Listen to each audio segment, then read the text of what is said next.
There are things buried beneath the earth that we, as a civilization, have forgotten. Things that could change everything we know about human history. Imagine for a moment, walking through a quiet park or a bustling city, completely unaware that beneath your feet lies a world of secrets, a world that history has buried and that modern society has intentionally ignored. Beneath the surface of our everyday lives, there could be ancient structures, underground cities, and complex networks that are so vast, so intricate, and so mysterious that they threaten to rewrite the story of human civilization as we know it. Could it be that our ancestors, in all their wisdom, built massive underground megastructures that time and society have erased from our collective memory? And if so, what does that mean for our understanding of the past? It is a question that haunts archaeologists, historians, and explorers. Why do we know so little about the vast underground worlds that could have existed before written history began? What happened to the ancient civilizations that once built monumental underground spaces? These megastructures, sometimes carved into rock, sometimes built with advanced technologies that seem far beyond what ancient people should have been capable of, remain hidden. Yet, fragments of these lost worlds still whisper to us from beneath the ground, some discovered only recently, others overlooked or ignored for centuries. To understand why this mystery persists, we must first examine the strange history of underground constructions across the globe. They come in many shapes and forms: vast subterranean cities, ancient tunnels connecting distant regions, and chambers that could hold an entire population. Most of us have heard of the catacombs beneath Paris or the underground temples of India, but these are only a glimpse into a far bigger picture. For centuries, archaeologists and explorers have stumbled upon these mysterious sites, only to be met with confusion and, more often than not, silence from the academic community. Why do so many of these structures defy explanation, their purposes and creators shrouded in uncertainty? Could it be that we are looking at a history so ancient, so unlike our own, that our modern understanding of architecture, engineering, and even human civilization itself can't comprehend it? In the quiet shadows of these underground spaces, one can sense a hidden world. Cities like Derinkuyu in Turkey, for example, stretch far beneath the Earth's surface, filled with chambers, tunnels, and staircases, all meticulously carved out of soft volcanic rock. These places, once thought to be simple caves or storage areas, are now understood to be part of vast underground cities. But who built them? Why? And more intriguingly, why have we not heard more about them? These cities were capable of housing thousands of people, with elaborate ventilation systems, water supplies, and even areas for worship. Was it possible that ancient civilizations, driven by unknown forces, whether environmental threats, religious beliefs, or even social reasons, constructed entire underground cities to protect themselves? Or was there another, even more baffling purpose? The existence of these megastructures challenges our conventional view of ancient peoples. Were they truly primitive, as history books suggest, or were they capable of more advanced feats than we can imagine? The mere concept of an underground city raises numerous questions about the nature of ancient societies and their technological prowess. Could our ancestors have possessed forgotten knowledge, architectural secrets, engineering marvels, or perhaps even lost technologies, that allowed them to build such intricate and vast underground worlds? As we dig deeper into the mystery, it becomes clear that there's something about the underground that ancient civilizations found incredibly important. Throughout history, societies have associated the underworld with mystery, death, and the afterlife. Ancient Egyptians, for instance, believed the underworld was a realm where the soul could be tested, purified, and transformed. For the Greeks, the underworld was ruled by Hades, a place both feared and revered. This symbolic connection between the underground and the afterlife has been a theme in many ancient cultures. But what if these underground spaces weren't just spiritual symbols? What if they were real, physical spaces built for purposes we have yet to fully comprehend? In some places, the underground seems to have served practical functions, storage, defense, or shelter, yet there are signs suggesting these structures might have been built for far grander reasons. Take the vast network of tunnels beneath the city of Rome, for instance.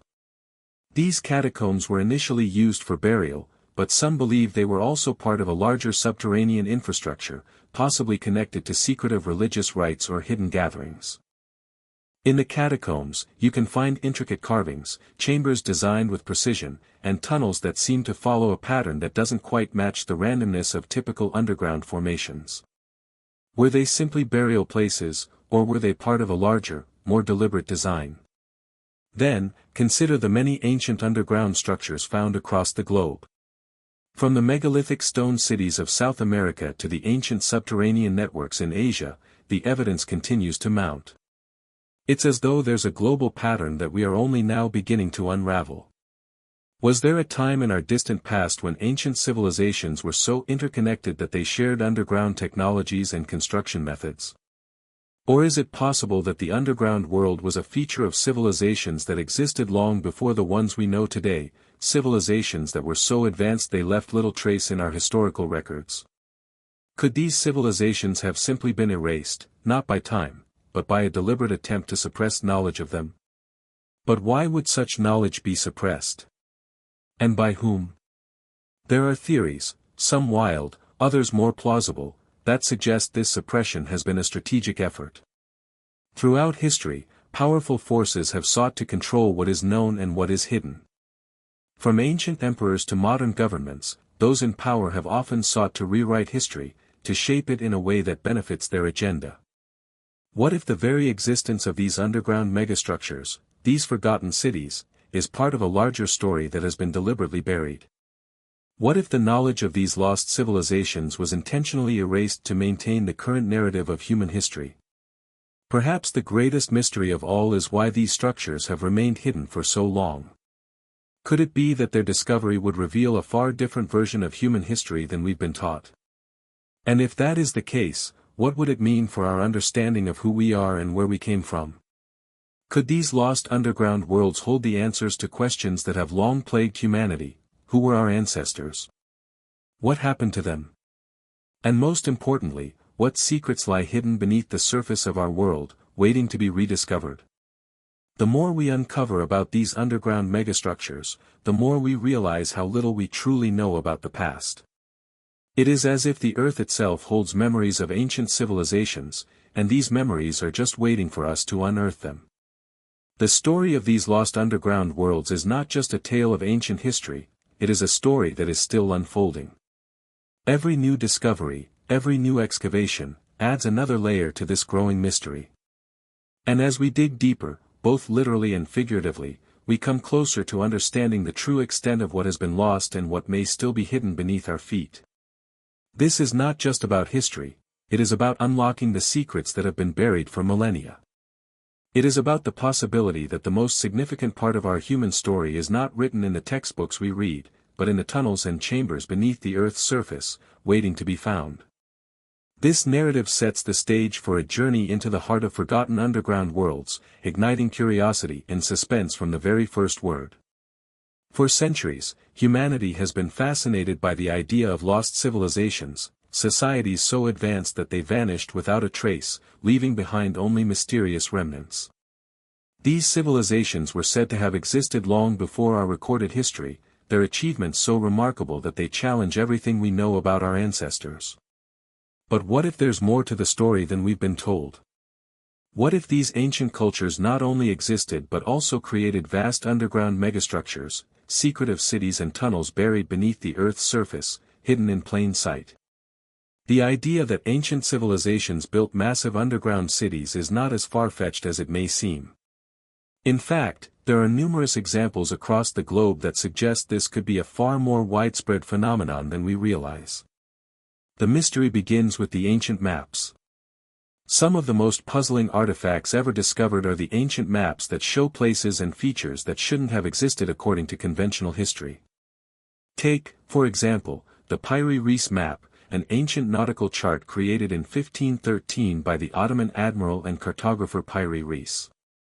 The map is famous for its remarkably accurate depiction of the South American coastline, but what truly shocks researchers is that it also includes Antarctica, depicted without the ice. This should be impossible, considering Antarctica was not known to have been discovered until much later, in the 19th century. Some experts speculate that the map was based on far older sources, possibly even maps created by an ancient civilization that had access to technology and knowledge far ahead of its time. This raises the tantalizing possibility that ancient civilizations, long lost to history, might have been capable of much more than we currently understand. And if these civilizations could create accurate maps of distant lands, perhaps they also possessed the knowledge to construct hidden, underground cities that have since been buried. In many ancient cultures, the concept of underground realms was not only present in myth but was also integral to their understanding of the world. In Greek mythology, for example, the underworld was a place of mystery and fear, where the dead resided and where secrets were hidden. For the Egyptians, the underworld was equally significant, associated with both life and death, and believed to be the site of judgment and transformation. In these cultures, the underground was not just a physical space, it was a realm of immense symbolic importance. Could it be that these ancient societies were aware of hidden underground chambers and structures that we are only now beginning to rediscover? Perhaps these underground cities were not merely practical shelters but were places of immense spiritual and cultural significance, serving as both sanctuaries and tombs for the powerful and the divine.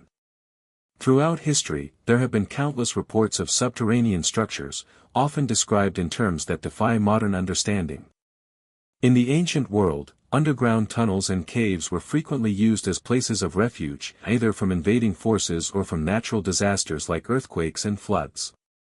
The catacombs of Rome are perhaps the most famous example of this, but they are just one piece of the puzzle. Across Europe and Asia, there are accounts of hidden underground cities that have been lost to time, their locations obscured by the ravages of history. These cities were not just places of survival, they were also hubs of culture, religion, and trade. The question is, why did these cities need to be hidden in the first place? Why were they constructed beneath the earth, away from the prying eyes of the outside world? In some cases, the answer may lie in the ancient practice of secrecy. In many ancient cultures, knowledge was power, and the most powerful knowledge was often hidden from the masses. Secret societies, mystical traditions, and religious orders all flourished in the ancient world, their teachings and practices reserved for a select few. What if these underground cities were designed not just as places of refuge but as centers for these secret teachings, hidden away from the public eye?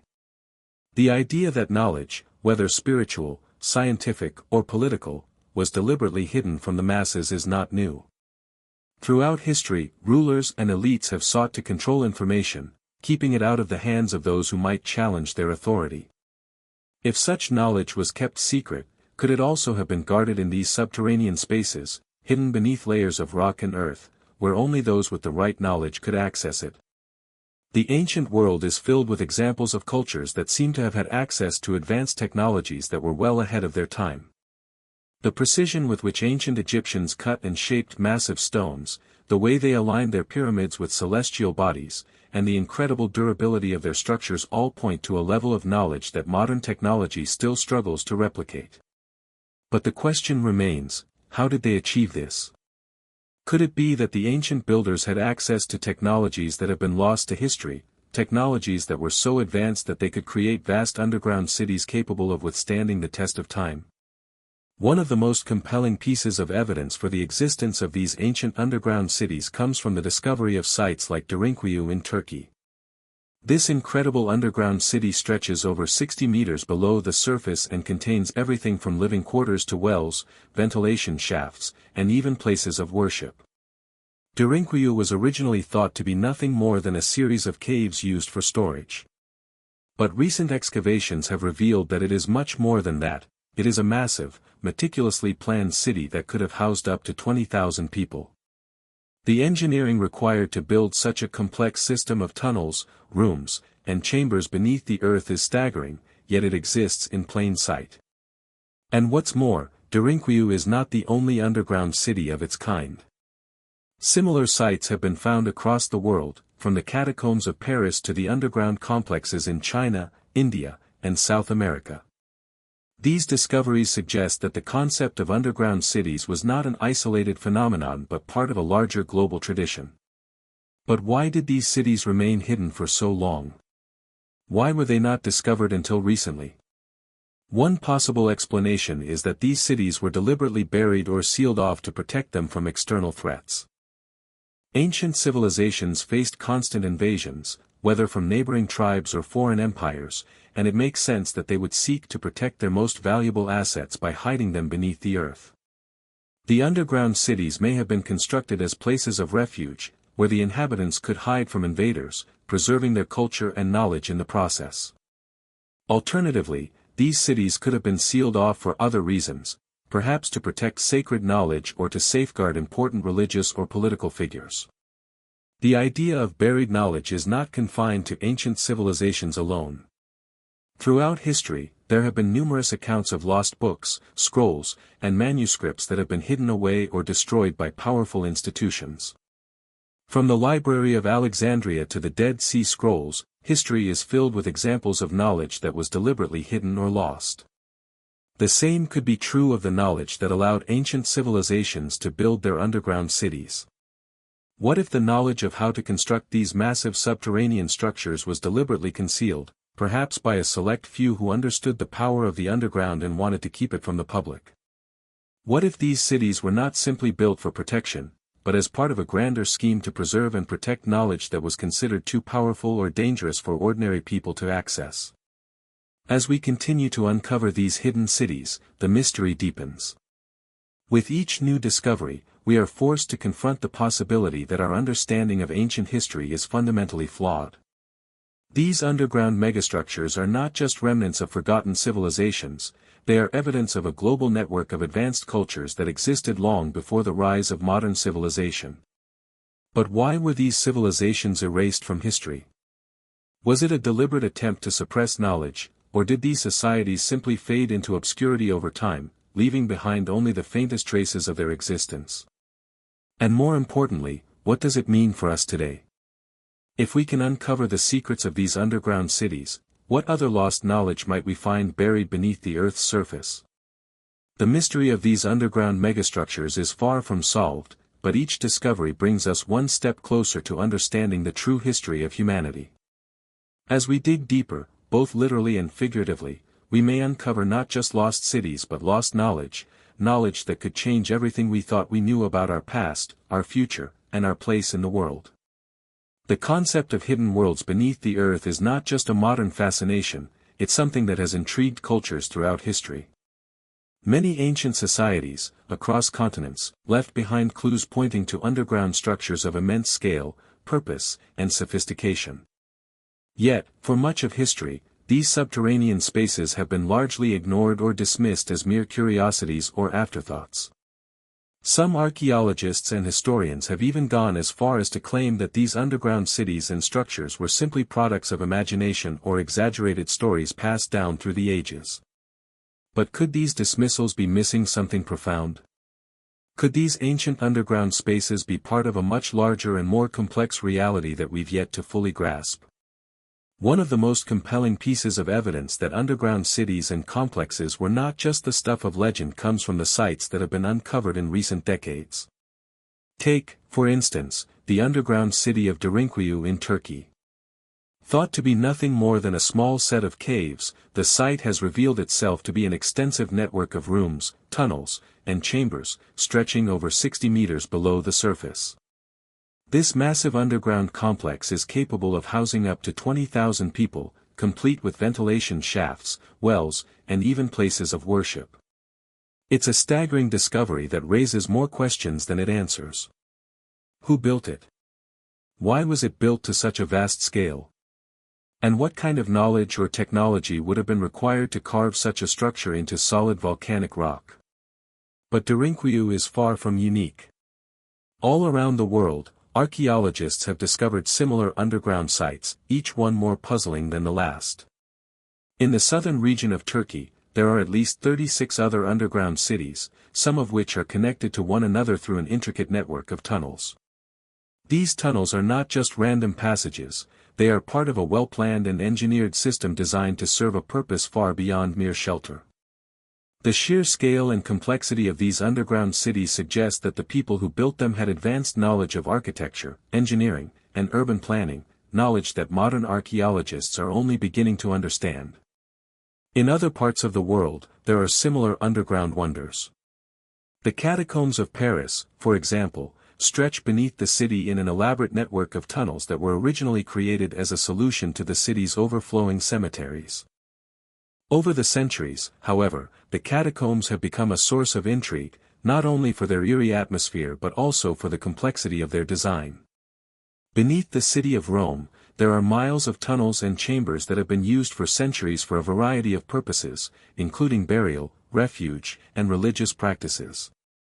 These catacombs are often associated with the early Christian Church, but their origins predate Christianity by centuries, suggesting that the practice of carving underground spaces into the rock may have been a common practice long before the rise of Christianity. Then, there are the underground temples of India. In places like Ellora and Ajunta, vast rock-cut temples have been carved into the mountainsides, creating entire underground complexes that served as places of worship and spiritual retreat. These temples are so intricate and detailed that they seem to defy the abilities of the civilizations that built them. How could ancient cultures with limited tools and technology have carved out such elaborate structures? The answer may lie in the possibility that these civilizations had access to knowledge or techniques that have been lost to time, methods of construction and carving that allowed them to create these masterpieces without the use of modern machinery or technology. But what about the underground cities and tunnels that have been hidden beneath the sands of Egypt or the ancient civilizations of South America? In Egypt, beneath the famous pyramids, there are rumors of vast underground complexes that have yet to be fully explored. These sites have been long shrouded in mystery, with some suggesting that they may contain lost knowledge or even hidden chambers that could hold the key to understanding the true purpose of the pyramids themselves. Similarly, in South America, there are accounts of underground cities that were said to be part of the great Inca Empire. These cities, built into the mountainsides and hidden from view, could have served as refuge during times of invasion or as sacred spaces for the Inca priests. Again, the question arises, why were these cities built underground, and what secrets do they hold? As we examine these sites, a pattern begins to emerge. It becomes clear that these underground spaces were not simply places of shelter or hiding, they were carefully designed and constructed for specific purposes. Some may have been created to protect people from invasions, others to preserve sacred knowledge, and still others to serve as spiritual centers. The level of planning and foresight that went into these structures suggests that they were not the work of simple, primitive societies, but rather of civilizations that possessed a deep understanding of architecture, engineering, and, perhaps, something more. One of the most striking aspects of these underground structures is their sheer size and complexity. These cities weren't just small, temporary shelters, they were massive, permanent constructions that were capable of sustaining entire populations. In some cases, they were even designed with complex systems for ventilation, water supply, and waste management. This level of sophistication raises a number of questions. Did these ancient civilizations possess knowledge that has been lost to history? Or did they have access to technologies that we are only now beginning to understand? In addition to the practical functions of these underground spaces, there is also the spiritual and symbolic significance that they held for the cultures that built them. Many ancient civilizations believed that the underworld was a place of great power, both destructive and transformative. The ancient Egyptians, for example, viewed the underworld as the realm of Osiris, the god of the afterlife, where the dead would undergo a journey of transformation. In Greek mythology, the underworld was a place where souls traveled after death, often depicted as a shadowy realm of mystery and fear. The idea that the underground was a place of power is not confined to these two cultures, it appears across the globe. Could these underground structures have been created not just for practical reasons, but also to serve as gateways to this powerful realm? Were they places of spiritual transformation, where people sought communion with the divine or access to hidden knowledge? The idea of underground cities being connected to spiritual or mystical realms is further supported by the remarkable precision with which some of these structures were built. In many cases, these underground spaces were constructed to align with celestial events, such as the rising and setting of the sun, the movement of the stars, or the solstices. In places like the ancient underground temples of India, the structures were often carved with an astonishing degree of accuracy, aligning perfectly with astronomical events. This suggests that the people who built these spaces were not only advanced in their architectural abilities but were also deeply attuned to the rhythms of the natural world. Were these structures designed to serve as tools for accessing hidden knowledge, or were they built to enhance spiritual practices that connected people with the cosmic forces? The more we uncover about these underground sites, the more we realize how much we still don't understand about them. Each discovery raises more questions, and each question leads us further into a realm of mystery that seems to defy explanation. Why were these underground cities hidden from view? Were they constructed to serve as sanctuaries, to protect knowledge, or to preserve sacred rituals? And what does it mean for us today if these ancient civilizations had access to knowledge and technology that we have long since forgotten? As we continue to explore these subterranean mysteries, we are forced to confront the possibility that the history we know may not be the full story. These underground cities and tunnels represent a lost chapter of human history, a chapter that has been buried beneath the earth for thousands of years. The question is no longer whether these sites exist, but rather, what they can teach us about our past, and how they might illuminate a future that we have yet to fully understand. The scale and complexity of the ancient underground megastructures uncovered around the world challenge everything we think we know about our ancestors. We are accustomed to believing that ancient civilizations were primitive, reliant on rudimentary tools and knowledge. However, as we delve deeper into these subterranean wonders, a different story begins to emerge, one that paints a picture of societies capable of feats that modern technology struggles to replicate. How could ancient peoples, armed with only the most basic tools and rudimentary technology, have constructed such intricate and vast underground cities, temples, and complexes? Could it be that they had access to methods, materials, or even knowledge that modern civilization has lost over time? Or perhaps, as some theories suggest, they were aided by technologies from a far older, more advanced civilization that disappeared long before recorded history began. The construction of underground structures requires an advanced understanding of geology, architecture, and engineering. In places like Derinkuyu, Turkey, where an entire underground city was carved into volcanic rock, the sheer precision of the engineering is staggering.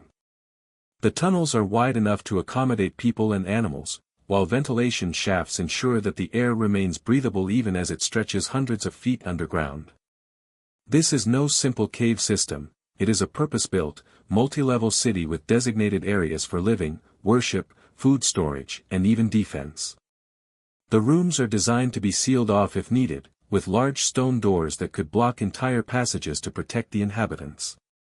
The design shows an understanding of spatial organization, safety, and long-term habitation, concepts that seem to have been far beyond the capabilities of what we typically associate with ancient civilizations. Yet, Derinkuyu is just one example among many.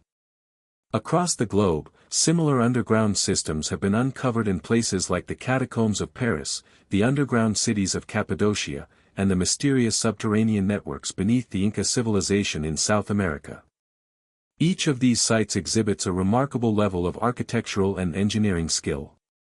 In some places, entire cities were carved into the rock, while in others, vast networks of tunnels connected temples, storage areas, and living spaces, forming intricate underground metropolises. What is immediately striking is not just the scale of these structures but the sophisticated methods used to create them. In many cases, the tunnels are cut with such precision that even today, modern machines would struggle to match the accuracy of the ancient craftsmanship. How did these civilizations achieve such remarkable feats, especially when they were believed to have had access to far fewer resources than we have today? One theory that has gained traction among some researchers is that these underground structures were not simply constructed using the same methods as above-ground buildings but that they may have employed a completely different set of tools and techniques. The precision of the tunnels and chambers, the smoothness of the walls, and the intricate carvings found in places like the underground temples in India suggest that these ancient builders had a deeper understanding of the Earth's geology and the tools needed to work with it. Could it be that these builders had access to lost technologies, perhaps even a form of advanced engineering that we are only now beginning to rediscover? Some even speculate that the technology used to construct these underground cities could have been based on lost knowledge, passed down through generations but ultimately erased or suppressed by the forces of history. In addition to the precision in design and construction, there is another fascinating aspect to these underground structures: the materials used. Many of the underground cities and tunnels were carved into soft volcanic rock or dense limestone, materials that, while relatively easy to carve, also have a unique property: they are durable, stable, and capable of maintaining a consistent temperature throughout the year. This would have been crucial for ensuring that the underground spaces remained habitable over time. The ability to construct such large and stable underground spaces in a material that could stand the test of time suggests that the builders were not only skilled but also possessed a deep knowledge of the properties of the earth and its materials. One of the most perplexing aspects of these underground complexes is their intended purpose. What drove ancient societies to construct such massive subterranean cities and tunnels? The traditional explanation has often been that these underground spaces were built as places of refuge or shelter, used by ancient people to escape invasions or to protect themselves from environmental disasters. This is certainly plausible, given the volatile nature of ancient warfare and the periodic upheavals that many early civilizations faced. In fact, some underground cities, like those in Derinkuyu, appear to have been used for precisely this purpose, providing a safe haven for entire communities during times of attack. But the sheer scale of these complexes, their intricate design, and their connection to sacred or ritualistic spaces suggest that their function may have gone beyond mere survival. Could these underground megastructures have also served a spiritual or symbolic purpose, acting as gateways to a hidden realm or as places of mystical transformation? The idea that these underground spaces had spiritual significance is not just a modern interpretation but is rooted in the beliefs of ancient cultures themselves. In many cultures, the underground was considered a realm of mystery and power, associated with the afterlife, the gods, and transformation. For the ancient Egyptians, the tombs of the pharaohs were often constructed deep within the earth, as it was believed that the journey to the afterlife required an arduous passage through the underworld. Similarly, in Greek mythology, the underworld was a place where souls traveled after death, ruled by the god Hades. The concept of underground realms was a powerful one, linking the earth itself to the mysteries of life, death, and rebirth. Could it be that the builders of these underground cities were not just concerned with practicality but were also constructing physical representations of these deeper spiritual truths? Were these underground spaces designed not just for shelter but for transformation, spiritual initiation, or communion with the divine?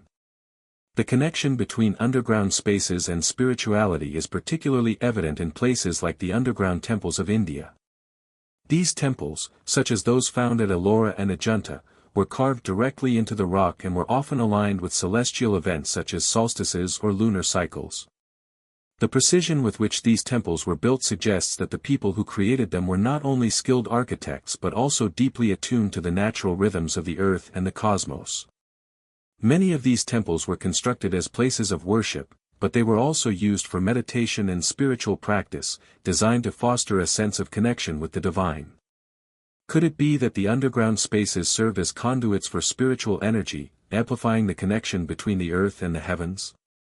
In addition to their spiritual and symbolic significance, these underground structures also appear to have been designed for practical purposes, such as long-term habitation and protection.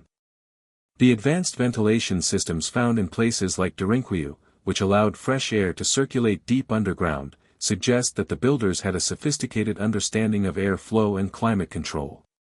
Similarly, the presence of water wells and storage areas in many underground cities points to an understanding of how to sustain large populations for extended periods. This raises the question, what kind of civilizations built these structures, and what kind of knowledge did they possess to create such sustainable underground environments? Some researchers have speculated that the builders of these underground cities were members of a much older and more advanced civilization, one that existed long before the societies we know today. This civilization, some believe, may have had access to lost technologies or knowledge that allowed them to construct such vast underground complexes. Evidence of advanced knowledge can be found in the precision of the construction, the alignment of the structures with celestial bodies, and the intricate systems designed to support life underground.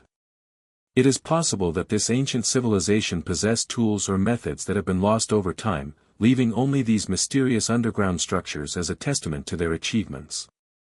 As we continue to explore these underground wonders, we are forced to confront a question that challenges the very foundations of our understanding of history. Could these ancient megastructures be the remnants of a forgotten civilization, one that existed long before recorded history began? If so, what does that mean for our understanding of human evolution, technological progress, and the rise of civilizations? Could these structures hold the key to unlocking a lost chapter of human history, one that has been buried beneath the earth for thousands of years? The discoveries of underground cities and megastructures force us to reconsider our assumptions about the past. As we uncover more of these hidden wonders, we begin to realize that the history we have been taught may be incomplete, shaped by a narrow view of what ancient civilizations were capable of. These underground megastructures not only defy the conventional narrative of human progress but also suggest that there may have been advanced societies that existed long before our recorded history, a reminder that our understanding of the past is far from complete. The idea that ancient civilizations could have constructed vast underground cities, temples, and networks seems to defy the accepted historical narrative. For centuries, we've been taught that early human societies were primitive, relying on basic tools and simple methods to build their cities and infrastructure. Yet, as we delve deeper into the mysteries of underground megastructures, a different picture begins to emerge, one of civilizations capable of feats that modern engineers would find astonishing. The more we uncover, the more we realize that these ancient underground cities are not isolated anomalies but part of a much larger global phenomenon. The question that arises, then, is not just why these underground structures were built, but also how they were built, and more importantly, who built them. One of the most intriguing aspects of these underground cities is their scale. Take, for example, the underground city of Derinkuyu in Turkey, which stretches more than 60 meters below the surface. This incredible site is not just a collection of caves, it is a multi-level city, complete with living quarters, wells, food storage rooms, ventilation shafts, and even areas for worship. The sheer complexity of the structure suggests that it was not a temporary refuge or an accidental formation but a carefully planned and engineered city designed for long-term habitation. How could such a vast city be constructed so long ago, using only primitive tools and techniques? And why would a civilization feel the need to build such an extensive underground complex? In many ways, Derinkuyu serves as the blueprint for understanding the capabilities of ancient underground builders. But it is far from the only example. Similar underground cities have been discovered in places like Cappadocia, where entire communities carved out vast networks of tunnels and chambers deep into the soft volcanic rock. These underground complexes are not only vast in scale but also exhibit an incredible level of engineering precision. The tunnels are wide enough to accommodate people and livestock, and the walls are smooth and even, with intricate designs and carvings that suggest an advanced understanding of both the rock they were carving and the tools required to do so. What's more, these underground cities are connected by a series of tunnels, which suggests a level of planning and foresight that would have been impossible without a highly organized society. Who were these people, and how did they develop the knowledge and skills necessary to create such a massive underground network? There are similar examples all over the world. In Paris, the catacombs stretch for miles beneath the city, originally constructed as a solution to overflowing cemeteries but later expanded and transformed into a labyrinthine network of tunnels. These catacombs are not just burial chambers, they also served as hiding places, meeting spots, and even escape routes during times of political upheaval. Beneath the ancient city of Rome, there are also vast subterranean networks, some of which date back to the 1st century AD. These catacombs, originally created for burial, have become a symbol of early Christian faith, but they also provide evidence of an ancient tradition of underground construction. In some cases, the tunnels connect entire neighborhoods and were used for trade, defense, or religious purposes. These catacombs and underground complexes suggest that the practice of building beneath the earth was not a rare or isolated event but part of a broader, global tradition. If these underground cities were simply built for shelter or protection, it might be easier to understand their existence. However, as we look deeper into the design and layout of these structures, it becomes clear that there was more to them than just practical considerations. Many of these underground cities are not just functional, they are also deeply symbolic. For instance, the ancient underground temples in India, such as those at Ellora and Ajanta, are carved into the rock with an astonishing level of precision. These temples were not merely designed for worship, they were aligned with celestial events, such as solstices, and the carvings inside them often depict gods, rituals, and spiritual teachings. The underground spaces in these temples were created to facilitate spiritual practices, and the structures themselves were designed to embody cosmic principles. Could it be that other underground cities around the world were constructed for similar spiritual or symbolic reasons? Did these spaces serve as places of initiation, transformation, or even communion with the divine? The alignment of these underground structures with celestial events is not unique to the temples of India. In fact, many ancient underground sites seem to have been built with an awareness of the cosmos. The builders of these underground cities were not just concerned with practical matters like shelter and defense, they were also deeply attuned to the natural rhythms of the earth and the sky. In many cases, the entrances to these underground sites are positioned in such a way that they align with the rising and setting of the sun, the movement of the stars, or other important celestial events. This suggests that the builders of these underground cities were not only advanced engineers but also astronomers, capable of using the positions of the stars and the sun to inform the design of their structures. Was this simply a matter of functionality, or was there a deeper, spiritual significance to these alignments? As we explore these underground sites, another question arises: why were they built in the first place? The traditional explanation is that they were created as places of refuge, either from invading armies or from natural disasters. This is certainly plausible, given the volatile nature of ancient civilizations and the constant threat of attack. In fact, some underground cities, such as Derinkuyu, are believed to have been used as shelters during times of war or invasion. The ability to retreat into a secure underground city would have been an effective strategy for surviving a siege or a raid. However, the sheer size and complexity of these underground cities suggest that their purpose may have gone beyond simple survival. What if these cities were not just designed to protect people but also to preserve knowledge, culture, or even power? There are numerous theories about why ancient civilizations would have gone to such lengths to build massive underground cities. One theory is that these structures were created as sanctuaries, not just for the general population but for the elite or ruling class. In many ancient societies, knowledge was a form of power, and those who controlled knowledge held the keys to authority. Could it be that these underground cities were designed to protect the knowledge and cultural heritage of a select few? Were they secretive places where the rulers and priests could safeguard their most precious information from the prying eyes of invaders or the general populace? Another theory suggests that these underground cities were built to protect sacred knowledge, especially knowledge of the cosmos and the spiritual realm.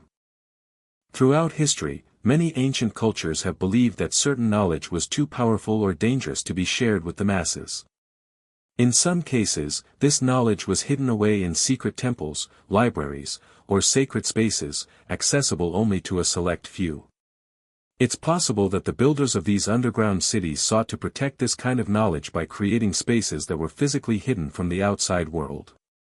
The idea that knowledge could be concealed within the earth itself adds another layer of mystery to these underground sites, suggesting that they were not just practical constructions but also repositories of ancient wisdom and power. Whatever their purpose, these underground megastructures force us to reconsider our assumptions about ancient civilizations. The scale, complexity, and symbolism of these structures suggest that the people who built them were not primitive or primitive-minded but highly advanced and capable of achieving feats that we can only begin to understand.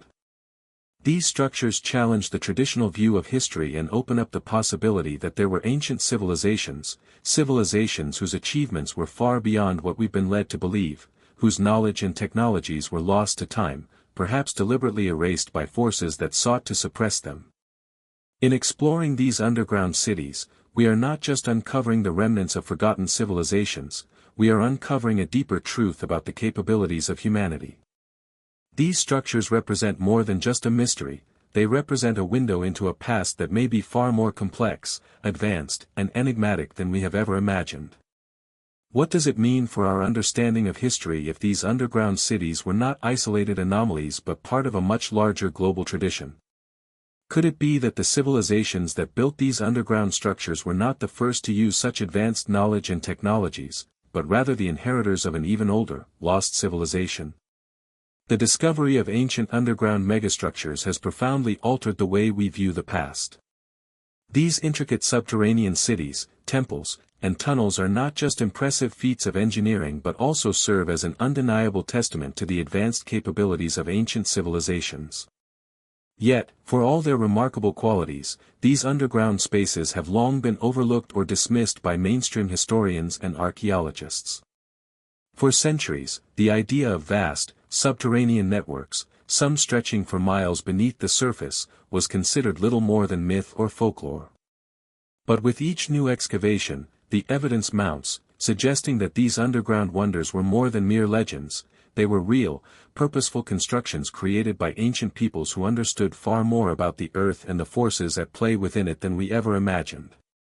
While we have uncovered numerous underground cities, temples, and tunnels, the mystery remains: why did these ancient civilizations build such massive, hidden structures in the first place?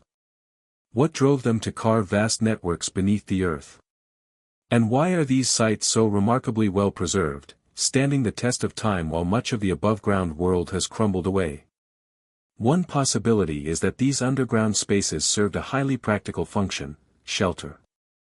Throughout history, people have sought refuge from invaders, harsh climates, or even natural disasters by retreating underground. It's not hard to imagine ancient communities creating underground cities to protect themselves from the constant threat of invasion or attack. After all, the ancient world was often marked by conflict, with powerful empires rising and falling in quick succession. The ability to hide beneath the Earth's surface, where invaders might be unable to reach them, would have been a critical survival strategy. But as we delve deeper into these underground spaces, it becomes clear that there is more to these sites than mere shelter. One of the most compelling aspects of these underground cities is their incredible scale and complexity. These structures were not hastily dug-out bunkers designed to house a handful of people for a short period of time. No, the underground complexes we're uncovering are far more sophisticated. In places like Derinkuyu, where a sprawling underground city exists, we see evidence of entire communities living, working, and worshipping beneath the surface. There are multiple levels, each with its own purpose, from living quarters and storage rooms to places of worship and communal spaces. The precision with which these chambers were carved out and the intricacy of the design point to a level of planning and foresight that suggests these underground spaces were created for long-term habitation, not just temporary refuge. Moreover, these underground cities weren't just randomly constructed, they were strategically designed, often with interconnected tunnels, access points, and defensive mechanisms. The use of large stone doors that could be rolled into place to seal off sections of the city is a testament to the advanced engineering and military thinking of these ancient people. The ventilation systems, which kept the air fresh even deep underground, and the wells that provided water for the inhabitants, show a knowledge of engineering and resource management that was centuries ahead of its time. It's clear that these underground spaces were not only built to survive attacks but to thrive beneath the earth. But who were the builders of these spaces, and why did they need such advanced and carefully planned underground complexes? In order to answer this question, we must look beyond the practicalities of shelter and consider other possible reasons for the construction of these underground structures. One intriguing theory is that these sites were not just meant for protection from invaders or the elements but were also designed to preserve knowledge.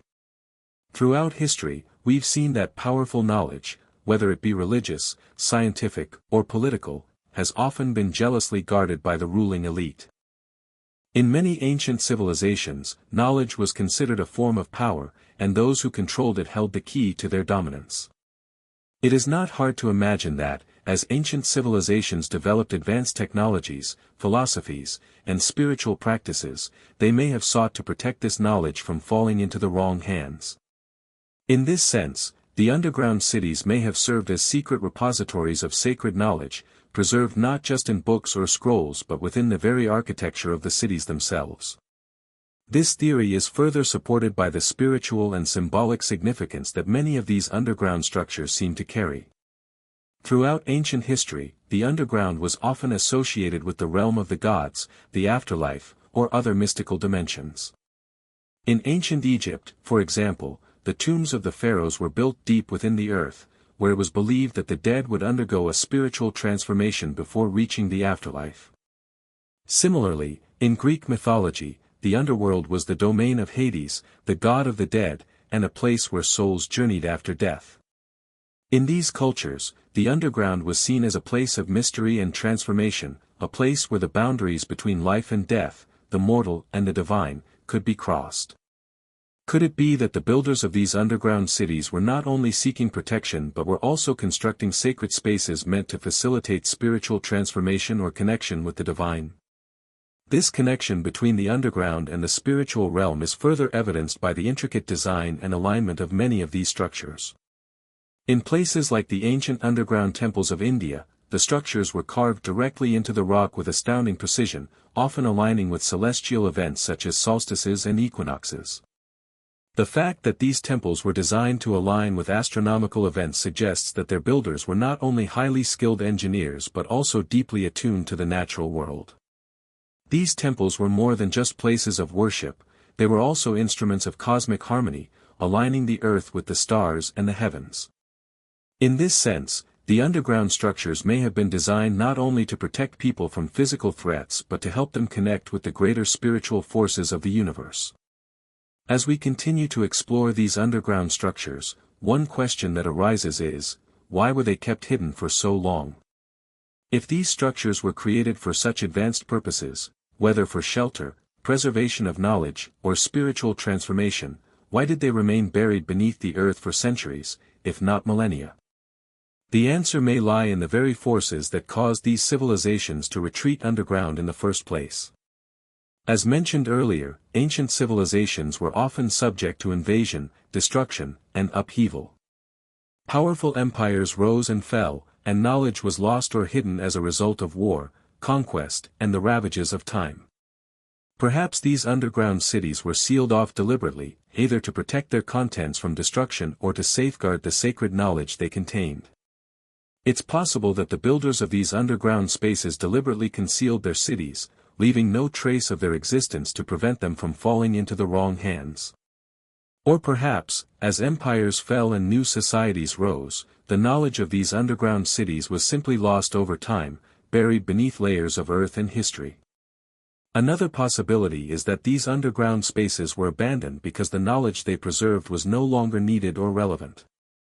As civilizations evolved and developed new ways of thinking and understanding the world, the old knowledge that had once been preserved in these underground cities may have become obsolete. As a result, these cities were left to decay, their secrets buried in the earth. Yet, even as these cities faded into obscurity, the memory of their existence persisted. Myths and legends of hidden underground cities and lost civilizations have been passed down through the ages, suggesting that the memory of these places was never entirely forgotten. And now, as we uncover these long-hidden sites, we are confronted with the possibility that the knowledge and technologies contained within them may hold the key to understanding not only the past but also the future. The discovery of these underground megastructures challenges the conventional understanding of human history. If these ancient cities were indeed built with such advanced knowledge, what does that say about the capabilities of ancient civilizations? Were they truly as primitive as we have been led to believe, or were they part of a much more sophisticated global tradition that has since been forgotten? These questions continue to intrigue researchers, historians, and archaeologists, and with each new discovery, we move closer to uncovering the truth behind these mysterious underground cities. But the answers, it seems, are still buried deep beneath the earth, waiting to be revealed. When we think about ancient civilizations, we often imagine great above-ground cities, towering temples, and sprawling palaces.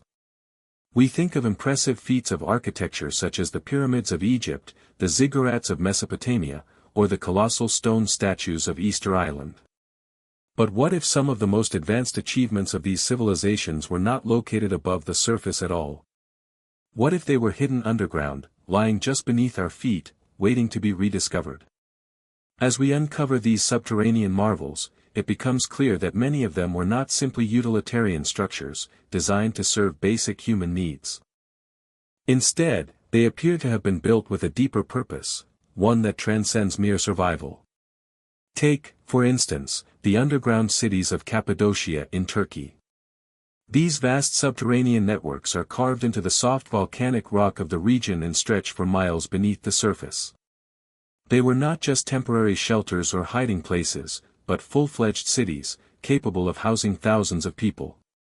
These cities feature multiple levels, connected by an intricate maze of tunnels and chambers, each with its own purpose. There are living spaces, storage rooms, kitchens, places of worship, and even areas for livestock. Some of the cities are so large that they could have supported entire communities for extended periods, suggesting that they were not merely emergency hideouts, but well-planned, long-term settlements.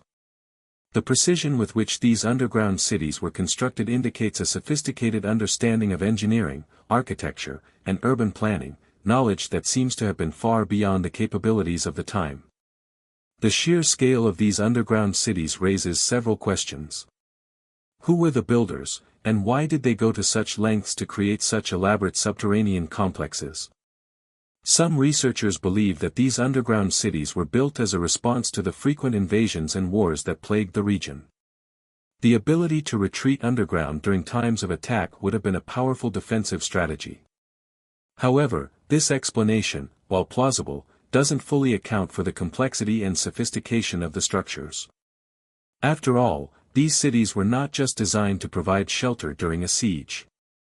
They were carefully planned, with features such as ventilation shafts, wells, and storage facilities that allowed entire communities to live and thrive underground for extended periods of time. The question remains, were these underground cities simply defensive measures, or did they serve a more profound purpose?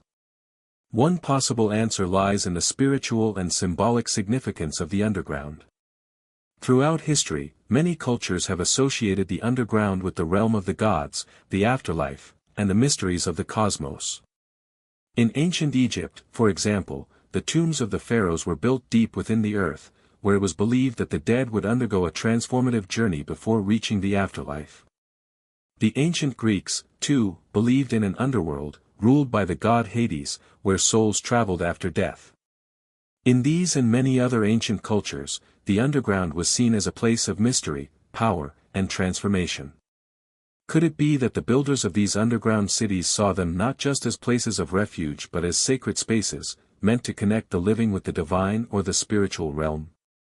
The alignment of these underground spaces with celestial events is another clue that suggests a deeper, spiritual purpose. In many cases, these underground temples and cities were built with incredible precision, aligned with the solstices, equinoxes, and the movements of the stars. In India, for example, the ancient rock-cut temples of Ellora and Ajanta were not only carved into the earth but also designed to align with celestial events. The builders of these temples were keenly aware of the movements of the stars and the cycles of the sun, and they incorporated this knowledge into the design of their sacred spaces. This suggests that the underground was not just a place of refuge from physical dangers but also a place of connection to the cosmos, a space where the boundaries between the earthly and the divine could be crossed. This celestial alignment is not unique to India. In many ancient underground sites around the world, there is evidence of similar astronomical precision. In the underground cities of Cappadocia, for example, some of the entrances and chambers appear to be aligned with the rising and setting of the sun. This suggests that the builders of these underground cities were not just interested in creating practical spaces for survival, but were also incorporating cosmic principles into the design of their structures. The alignment of these sites with celestial events raises the possibility that the underground spaces were intended to serve as gateways to a higher, more transcendent reality, a place where the forces of nature, the cosmos, and the divine could be accessed. Another theory about the purpose of these underground megastructures involves the preservation of ancient knowledge. Throughout history, knowledge has often been seen as a form of power, and many ancient cultures went to great lengths to protect their most sacred and powerful teachings. Could it be that these underground spaces were built to safeguard the knowledge and wisdom of ancient civilizations? Perhaps these sites were meant to protect sacred texts, scrolls, or artifacts, knowledge that, if lost or destroyed, would have been a devastating blow to the culture that created it. In this sense, these underground cities may have served as repositories of ancient wisdom, hidden away from the destructive forces of war, conquest, and time. The idea that ancient knowledge was hidden or preserved in underground spaces is not a new one. Many ancient cultures believed that certain knowledge was too powerful or dangerous to be shared with the masses. The ancient Egyptians, for example, are said to have hidden their most sacred teachings in secret chambers deep within their temples and pyramids. The same is true of many other ancient civilizations, including the Greeks, Romans, and Indians. These secret repositories of knowledge may have been kept underground, not just to protect them from invaders, but to keep them hidden from those who were not initiated into the mysteries. The underground, in this sense, becomes a symbol of hidden knowledge, knowledge that is only accessible to a select few, often those with the right spiritual or intellectual qualifications. As we consider the possibility that these underground spaces were constructed to protect knowledge and facilitate spiritual practices, it's worth asking, what kind of knowledge did these ancient civilizations possess, and how did they acquire it? Were they simply advanced in their understanding of engineering, architecture, and astronomy, or did they possess knowledge that goes beyond what we can currently explain? The precision with which these underground cities were built, the alignment of their structures with celestial events, and the use of materials and construction techniques that seem to defy the capabilities of the time all suggest that these ancient builders had access to knowledge or technology that has been lost to history. Perhaps these civilizations were in possession of ancient secrets, secrets that have been buried beneath the earth, waiting to be rediscovered. The more we uncover about these underground megastructures, the more we are forced to reconsider our understanding of ancient civilizations. These structures are not just remnants of a forgotten past, they are key pieces in a puzzle that challenges our current knowledge of history. The question is no longer whether these underground cities and temples were built by ancient civilizations, but why they were built, and what purpose they served. Were they designed to protect people from physical threats, or were they created to safeguard knowledge, facilitate spiritual practices, and connect the living with the divine? As we continue to explore these underground marvels, we are left with more questions than answers. But one thing is clear, the underground structures of the ancient world are not just a curiosity, they are a gateway to a deeper understanding of our past.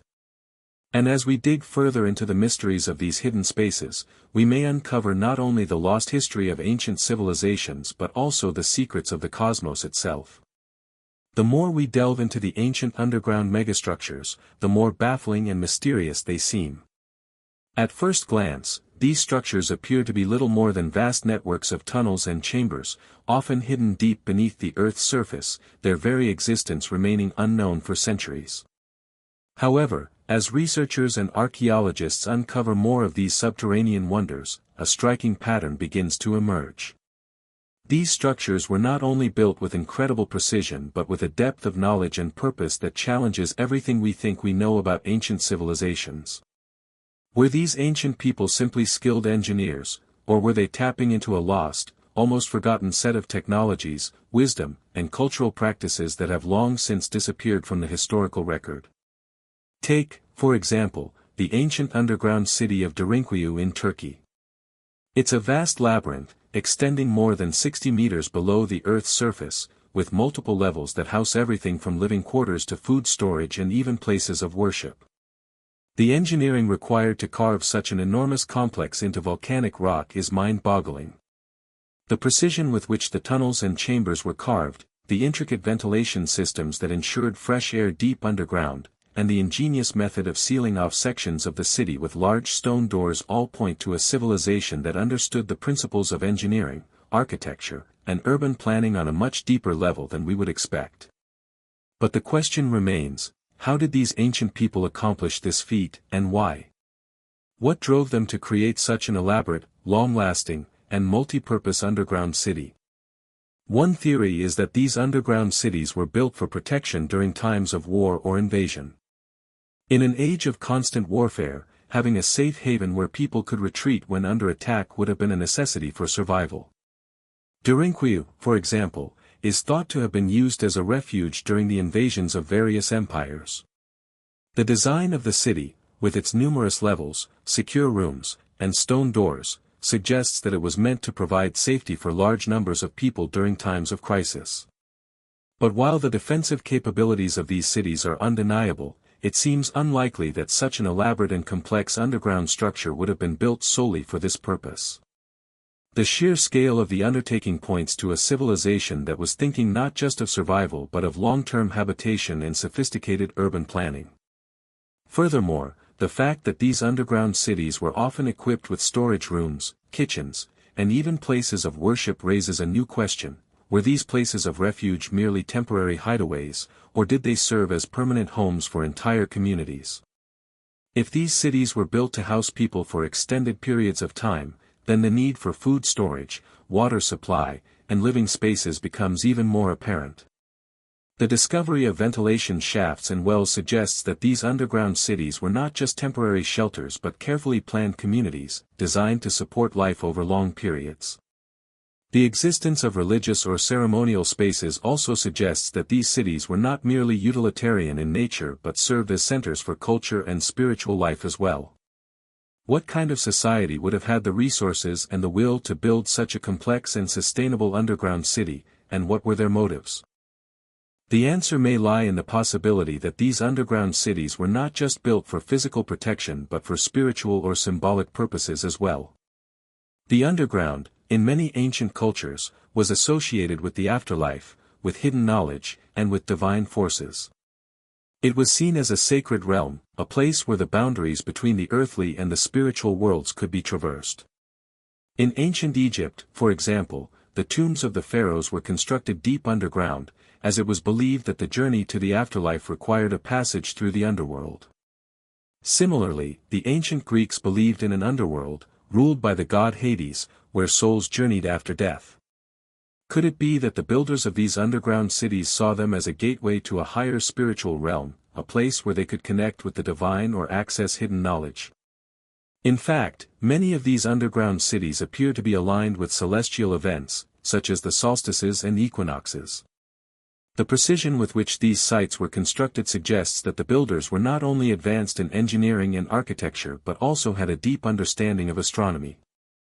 The alignment of these sites with astronomical events suggests that the builders saw their underground cities not just as practical spaces but as places of spiritual significance. The underground cities may have been designed to honor the cycles of the earth, sun, and stars, and to create a space where people could connect with the cosmos in a way that went beyond the physical realm. The use of celestial alignments in the construction of these underground sites adds a layer of mystery to their purpose, suggesting that they were more than just places of refuge, they were places of cosmic importance. But the mystery deepens when we consider the materials used to construct these underground spaces. Many of these cities were carved into volcanic rock or dense limestone, materials that are durable and stable but also incredibly difficult to work with. The precision with which the tunnels and chambers were carved into these materials suggests that the builders possessed advanced knowledge of both the Earth's geology and the tools required to work with it. Some researchers have suggested that the ancient builders of these underground cities may have had access to lost technologies or techniques that have since been forgotten. Could it be that the ability to carve such precise tunnels and chambers was not simply a product of ingenuity but of a deeper, more advanced knowledge, one that has been lost to time? The lost knowledge theory is further supported by the presence of complex ventilation systems in many of these underground cities. The ventilation shafts, which were often designed to bring fresh air deep into the bowels of the earth, are a testament to the advanced engineering skills of these ancient builders. The design of these ventilation systems suggests that the builders had a deep understanding of air flow, climate control, and even the physical properties of the earth. Could it be that these builders were tapping into knowledge that we have yet to fully understand, perhaps even using advanced technologies that we are only now beginning to rediscover? Another theory that has been proposed is that these underground cities were part of a global network of ancient civilizations, all sharing knowledge and resources in a way that has been lost to history. The discovery of similar underground structures in various parts of the world, from the catacombs of Paris to the underground cities of Cappadocia, suggests that the knowledge of building such structures was not confined to one region or culture but was shared across ancient civilizations. Could it be that these underground cities were not isolated occurrences, but part of a broader tradition of subterranean construction that spanned the globe? If so, what does that say about the nature of ancient human societies and the level of communication and knowledge exchange between them? As we continue to uncover these underground megastructures, it becomes increasingly clear that they were not just created for shelter, defense, or survival.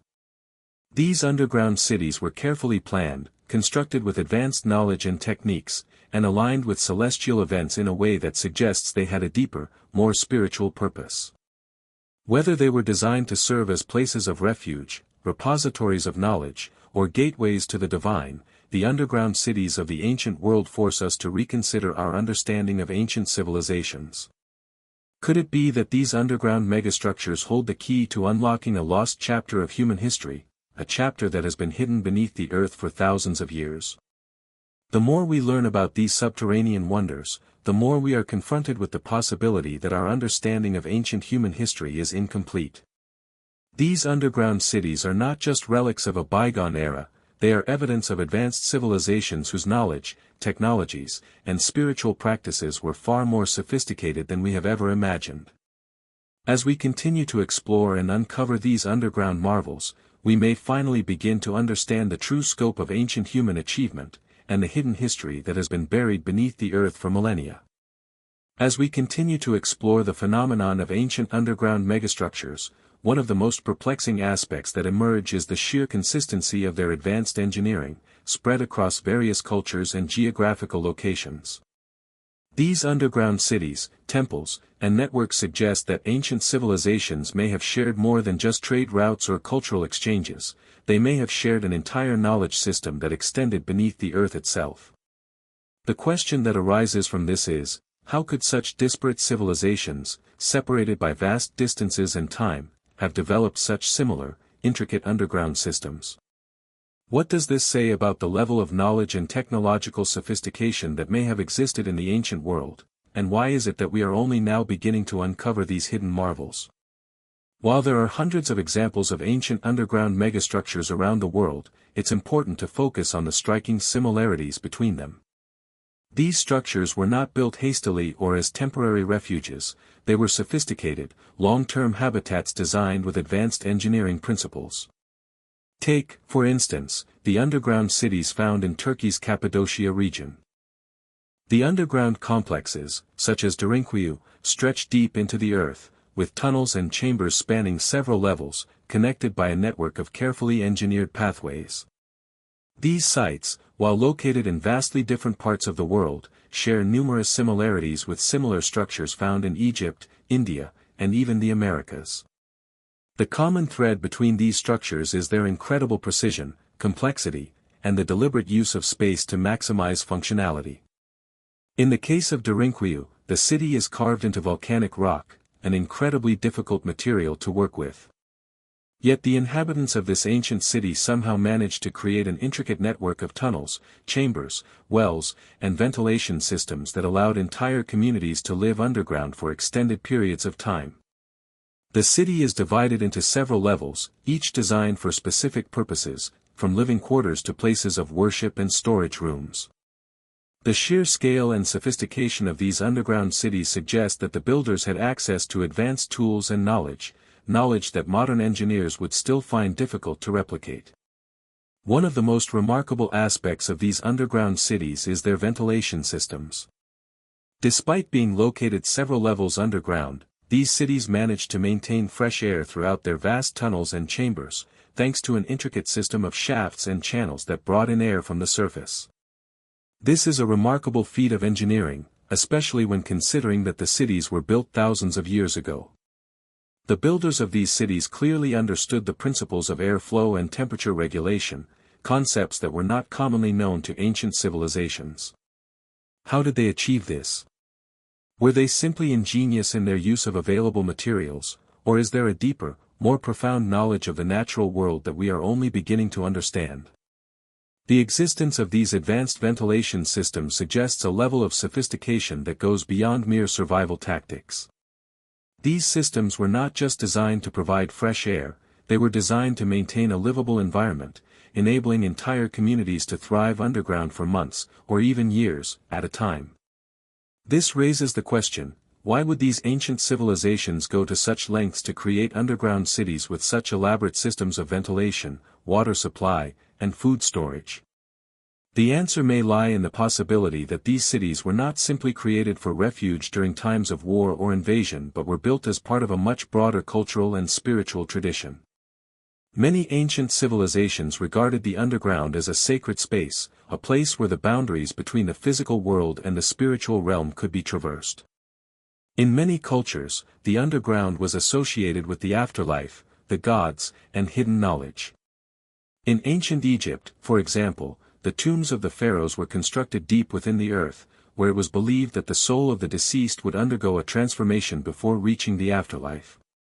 The Greeks, too, believed in an underworld, ruled by the god Hades, where souls journeyed after death.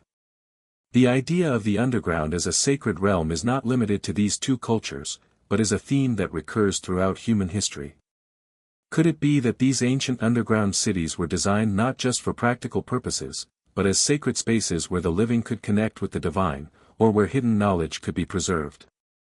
One of the most fascinating aspects of these underground cities is the way in which they seem to align with celestial events.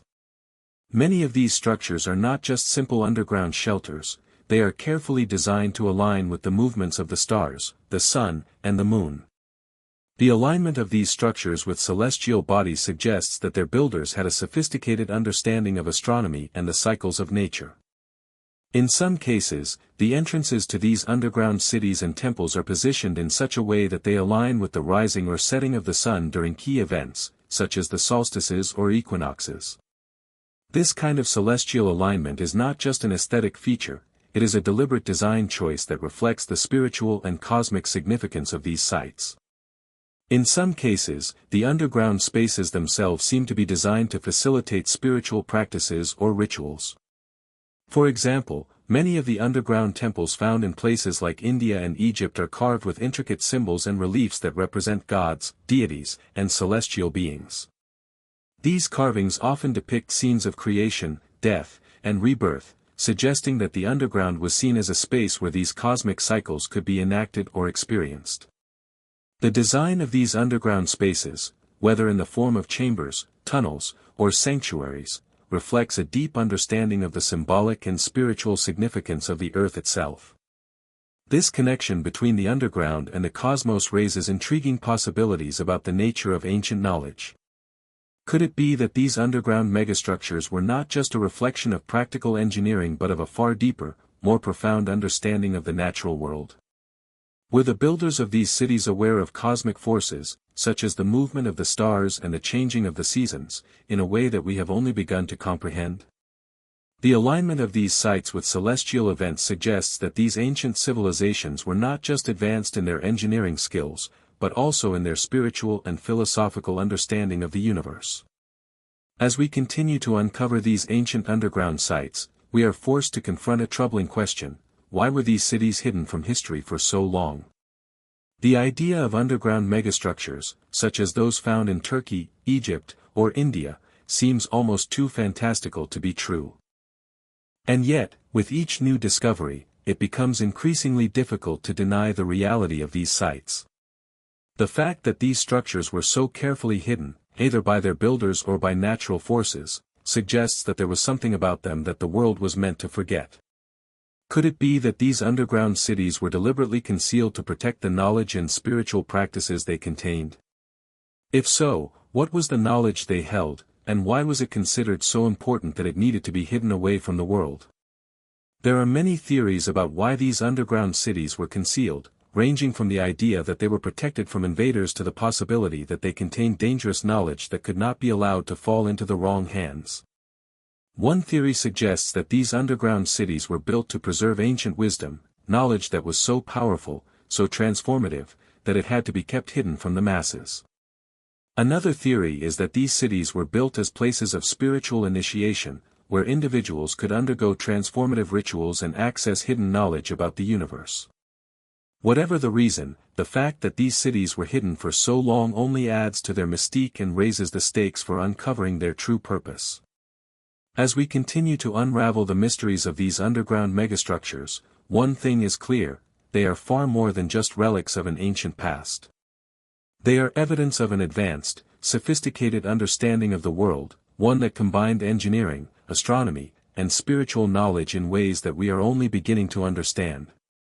These underground cities are not just remnants of forgotten civilizations, they are portals to a deeper, more hidden history of humanity, one that has been obscured by time, war, and the forces of nature. And as we uncover more of these secrets, we may just begin to realize that the key to understanding the lost history of humanity lies buried beneath our feet. As the mystery of ancient underground megastructures continues to unfold, we are forced to grapple with an unsettling reality: these vast subterranean cities, temples, and tunnels were not just oddities or curiosities, they were essential elements of ancient life.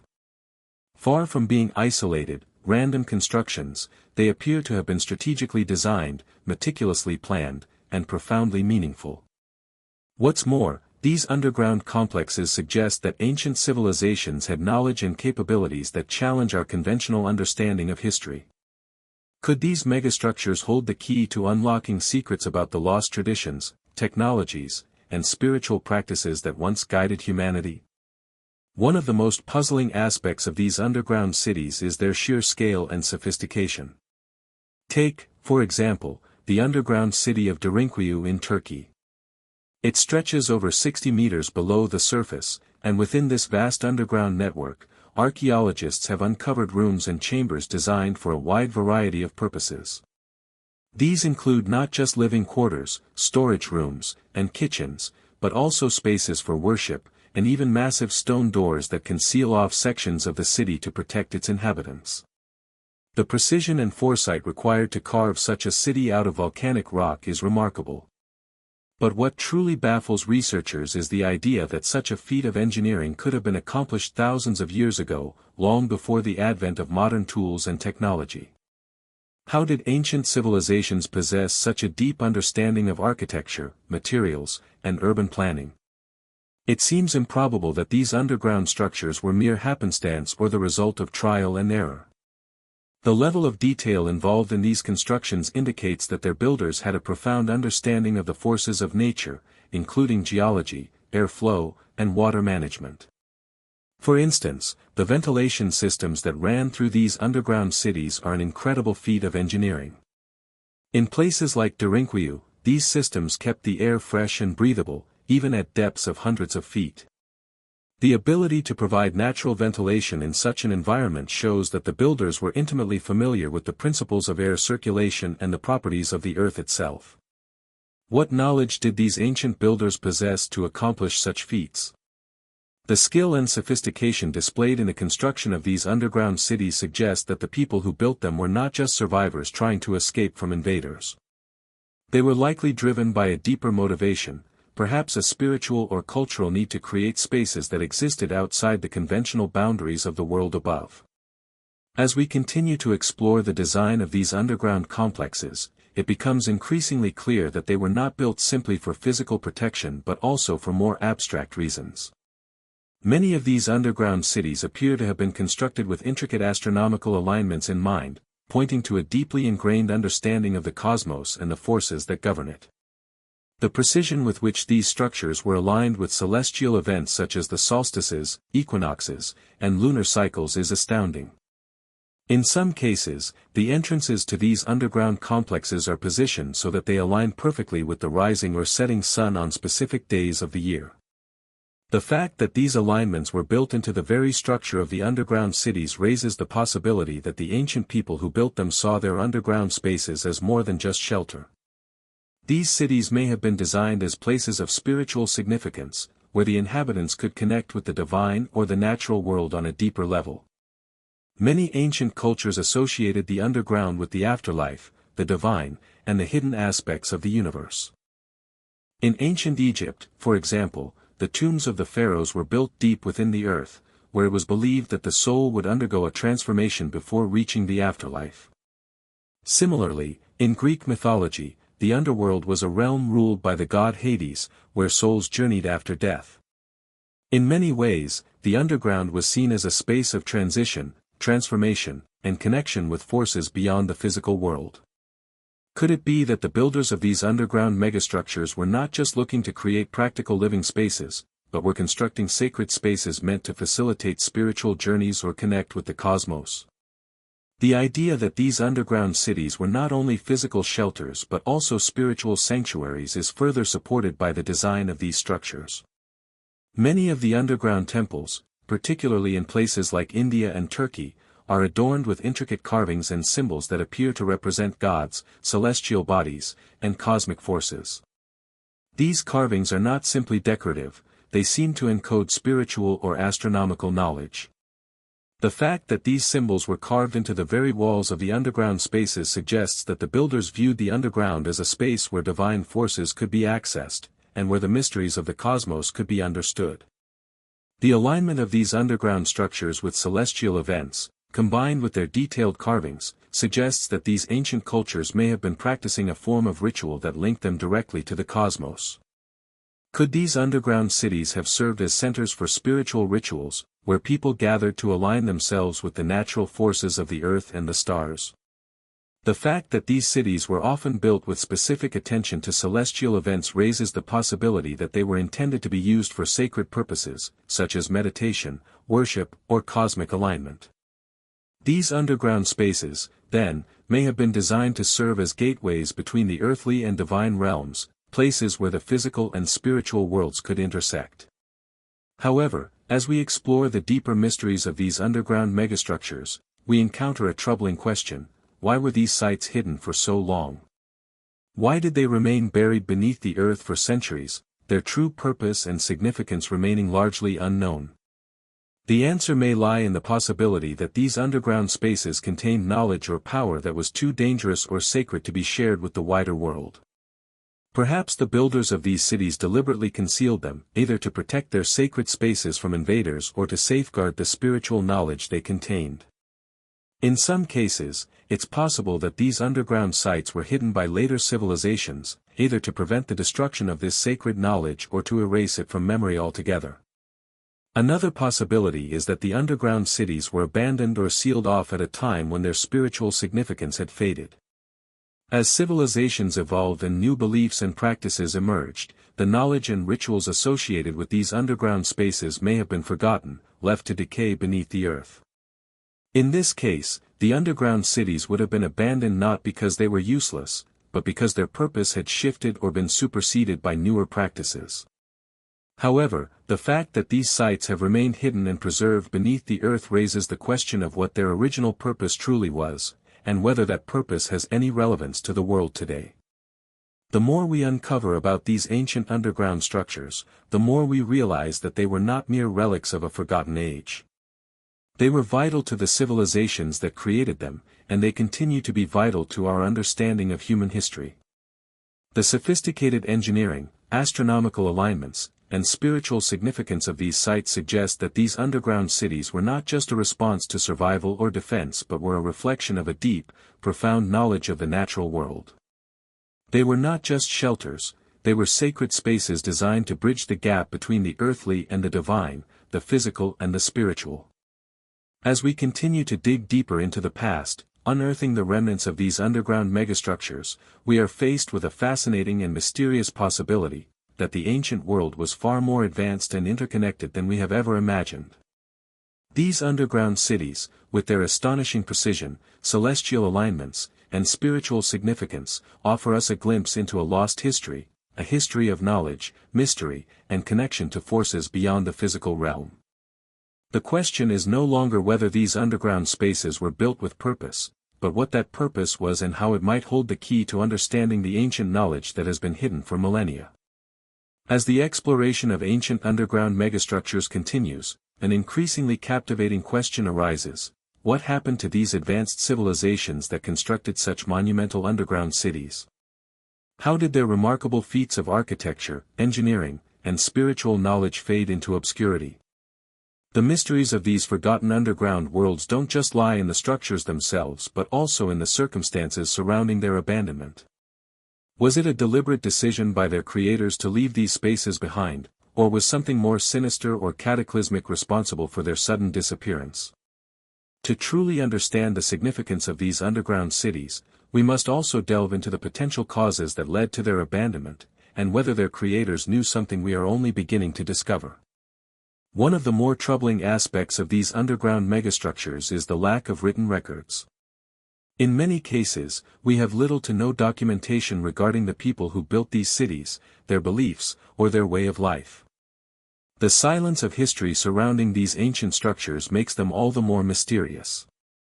Was their knowledge deliberately erased, or did their civilization simply vanish without a trace, leaving only the remnants of their extraordinary underground works? Some historians speculate that the civilizations responsible for these underground complexes may have met an untimely end due to catastrophic events, earthquakes, floods, invasions, or even climate change.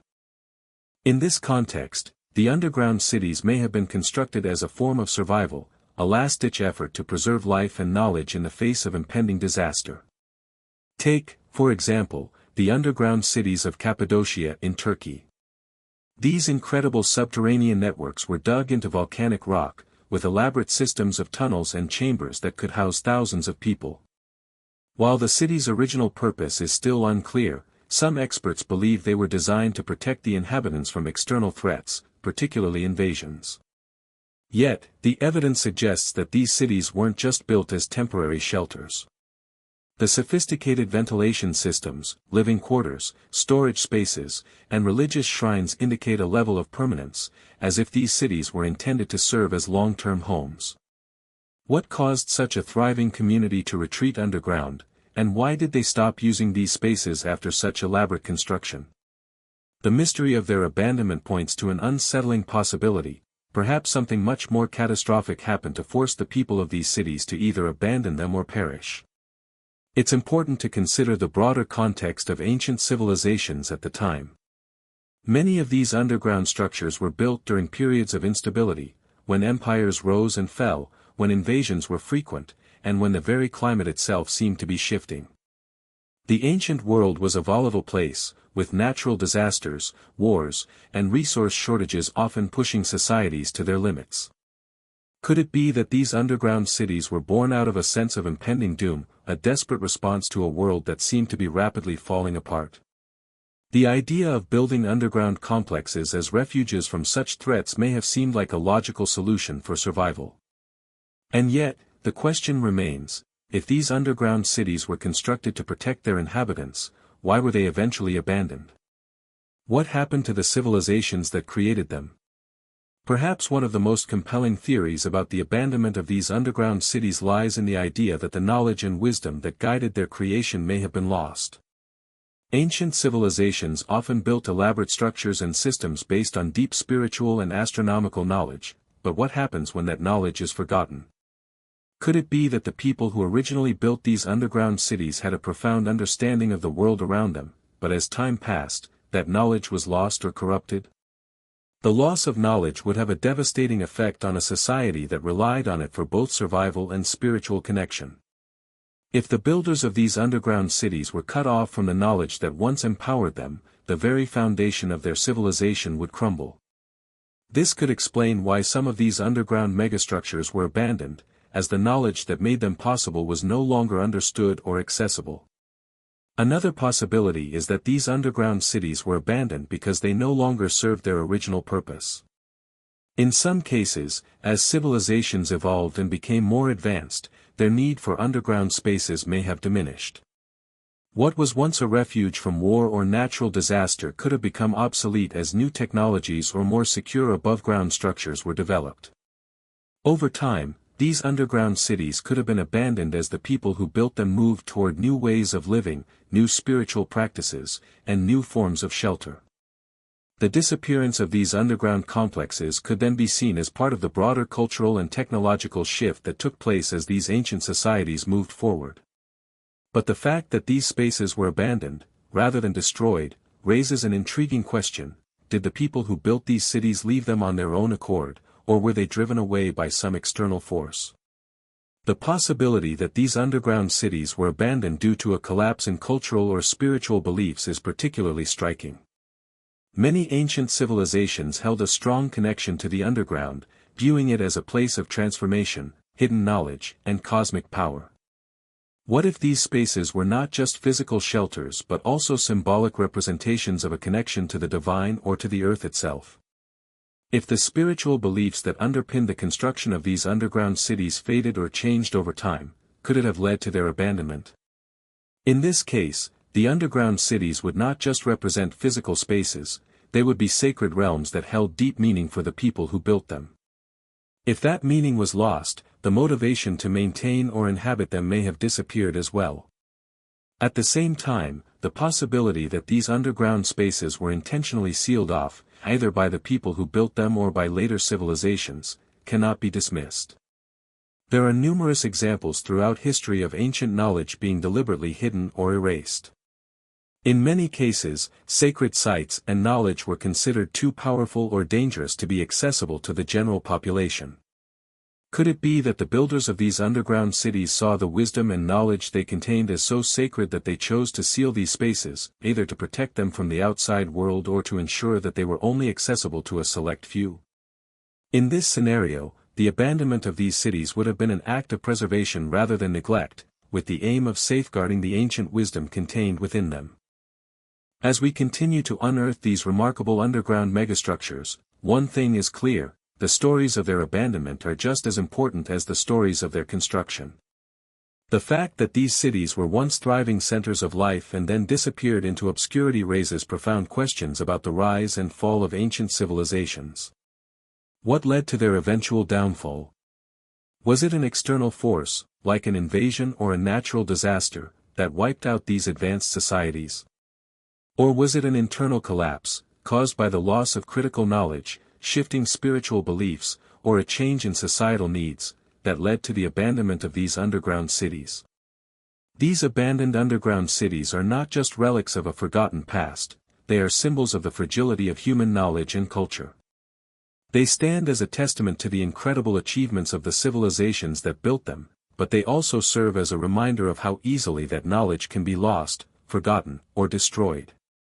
The more we learn about these structures, the more we are confronted with the possibility that ancient civilizations were far more advanced and interconnected than we have ever imagined. But at the same time, we are reminded of how precarious the preservation of knowledge truly is, and how easily the stories of our past can slip through our fingers and fade into the shadows of history. As we continue to uncover these hidden underground spaces, we are left to wonder what we have yet to discover. What knowledge, rituals, and wisdom are hidden beneath the surface of the earth, waiting to be unearthed? And why were these extraordinary underground cities left behind in the first place?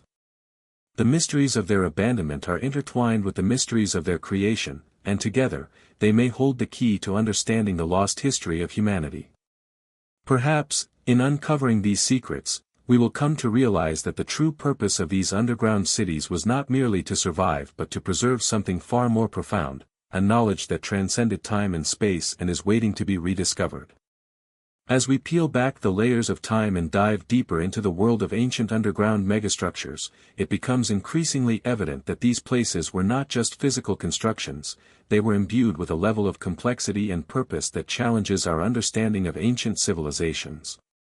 While the intricacies of their design, the advanced techniques used in their construction, and their mysterious abandonment raise numerous questions, one central question remains: why did these civilizations choose to build their most significant monuments below the Earth's surface? What was it about the underground that compelled them to create vast, intricate networks, often stretching deep beneath the surface of the Earth? To answer this, we must first consider the cultural, spiritual, and practical significance of the underground in ancient societies. Throughout history, the underground has often been seen as a realm that transcends the mundane, a space that connects the physical world with the divine, the mysterious, or the otherworldly. From ancient Egypt, where tombs and burial chambers were constructed deep in the earth to ensure a safe passage to the afterlife, to the Greeks, who believed that the underworld was ruled by the god Hades. The underground has always been linked with transformation, mystery, and hidden knowledge. The same theme repeats itself in other ancient cultures. The Celts, the Mayans, the Persians, and even the Chinese all revered the underground as a sacred space. Could it be that these ancient peoples believed that by building their most significant monuments underground, they were connecting to forces beyond the material world, forces that could be harnessed for protection, spiritual growth, or cosmic alignment? What makes the underground so special? For one, it is a space that is removed from the ordinary world, a place where the familiar laws of nature seem to bend and transform. Deep beneath the earth, in the quiet stillness, everything changes. The air is cooler, the earth is denser, and the very act of entering these spaces feels like crossing a threshold into another realm. This dramatic shift in environment could have made the underground a natural candidate for places of refuge, spiritual practice, and cosmic connection. Perhaps, for the ancient builders, the act of going underground was an act of transcendence, moving from the material world into a realm that offered access to deeper, hidden truths. Consider the construction of the underground city of Derinkuyu in Turkey, one of the largest and most famous underground cities in the world. Carved deep into volcanic rock, the city stretches over 60 meters underground and contains numerous chambers, passageways, wells, and ventilation shafts. The sophistication of the design is remarkable, and it is clear that this city was not built simply as a defensive stronghold or shelter.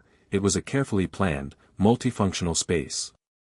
What is most intriguing, however, is that Derinkuyu was not just a random collection of tunnels.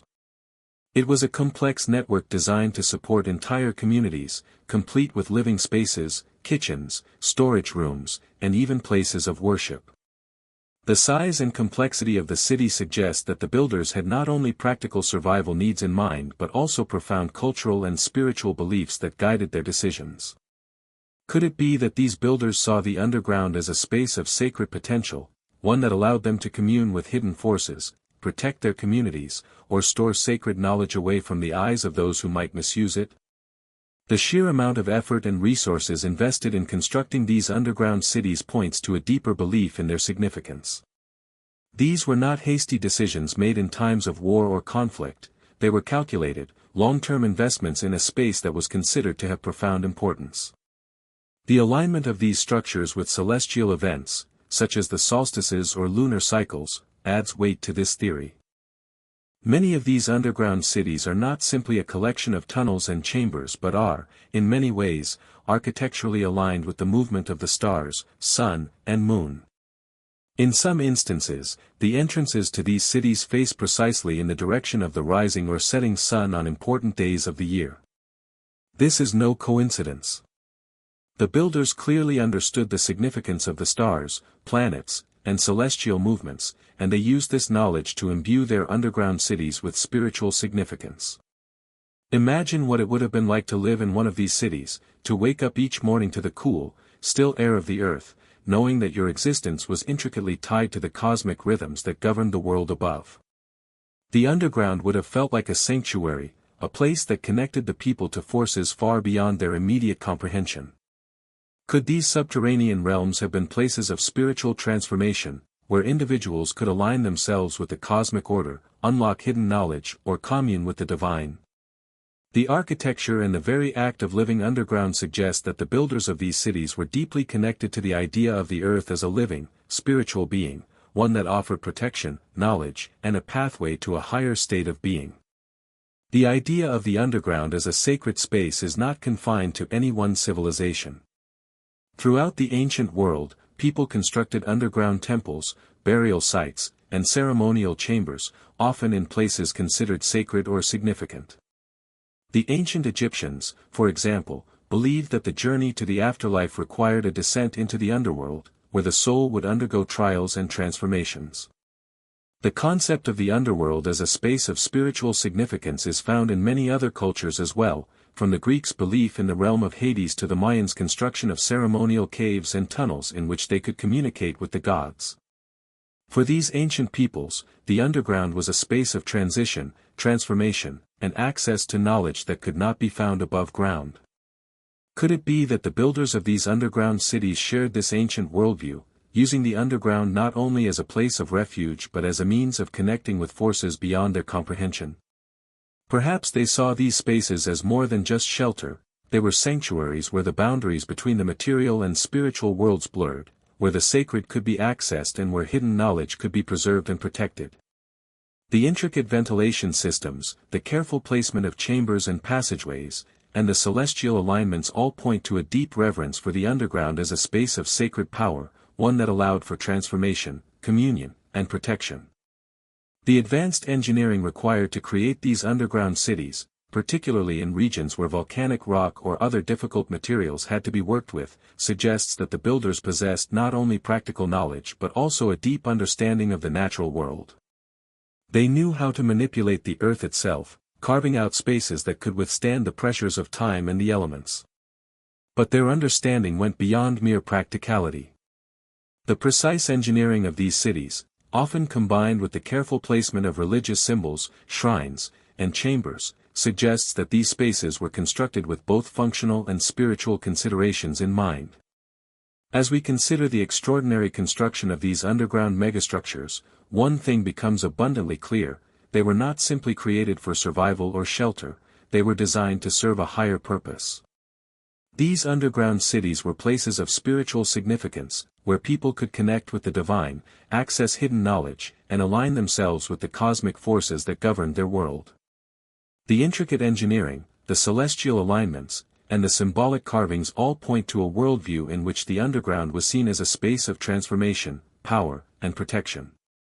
But why build such monumental structures deep beneath the surface of the earth? What was it about the underground that made it so special?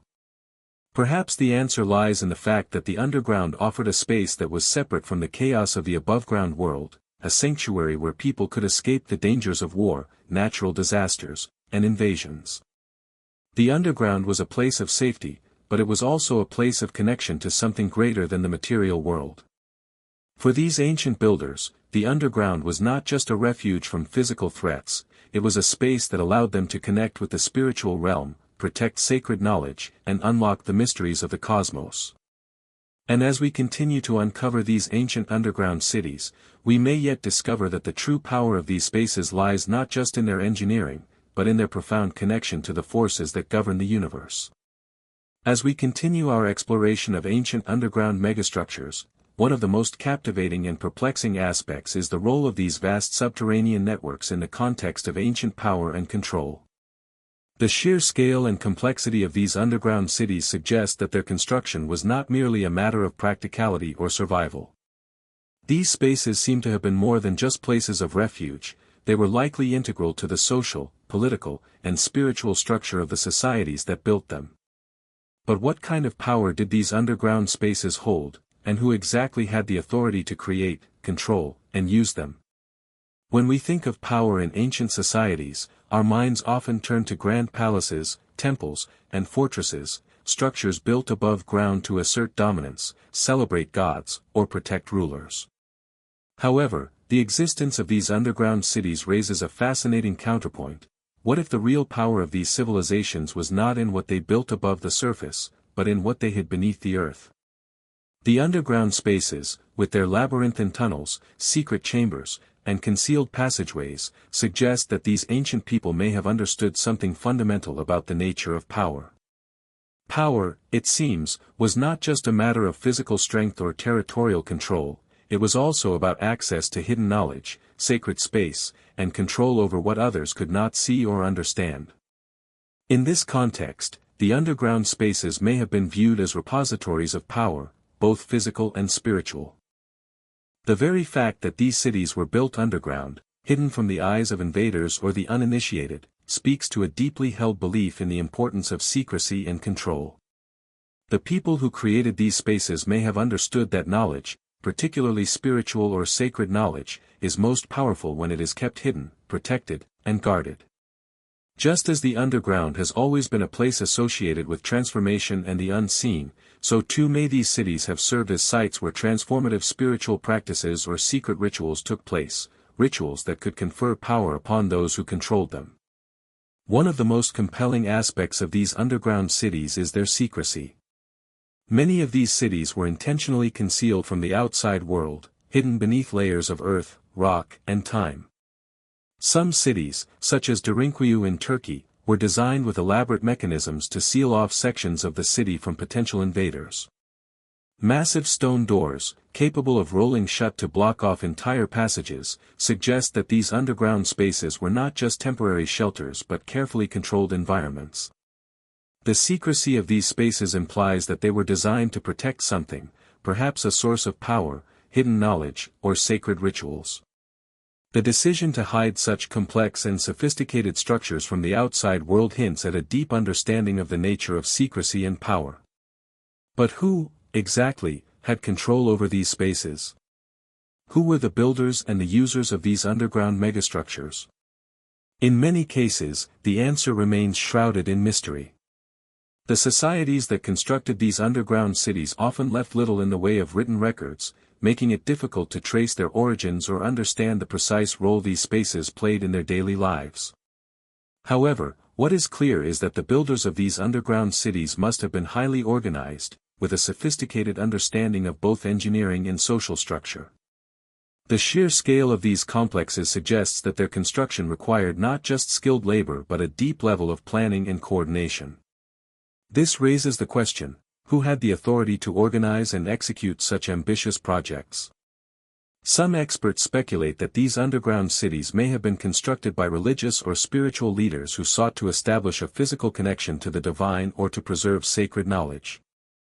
In many ancient societies, religious figures held significant power, often wielding more influence than political leaders. Could it be that the underground cities were the domain of priests, shamans, or other spiritual figures who saw the earth itself as a sacred space to be manipulated and controlled for ritualistic purposes? These underground spaces could have served as sites for secretive spiritual practices, where only the initiated were allowed entry, and where access to hidden knowledge was carefully regulated. If this was the case, the construction of these underground cities would have been driven not by the desire for survival or protection, but by the desire to maintain control over knowledge that was considered too sacred or powerful to be shared with the general populace. In other cases, the construction of these underground megastructures may have been driven by the need for political power. In a world where military invasions, civil unrest, and natural disasters were constant threats, having access to secure, hidden spaces would have been a powerful asset. The fact that many of these underground cities were designed with features such as hidden passageways, wells, and ventilation systems indicates that they were intended to support entire communities for extended periods. The people who controlled these underground spaces had the ability to protect and shelter entire populations, making them valuable assets in times of crisis. The leaders or elites who controlled these spaces may have used them as a means of consolidating power, ensuring that they remained safe and secure while their rivals were left exposed. But power in these underground cities was not just about physical protection or control over knowledge. There is also the question of the role of these spaces in maintaining social order. The organization and design of these underground cities suggest that they were highly structured, with different areas designated for specific functions, from living quarters to storage rooms to religious spaces.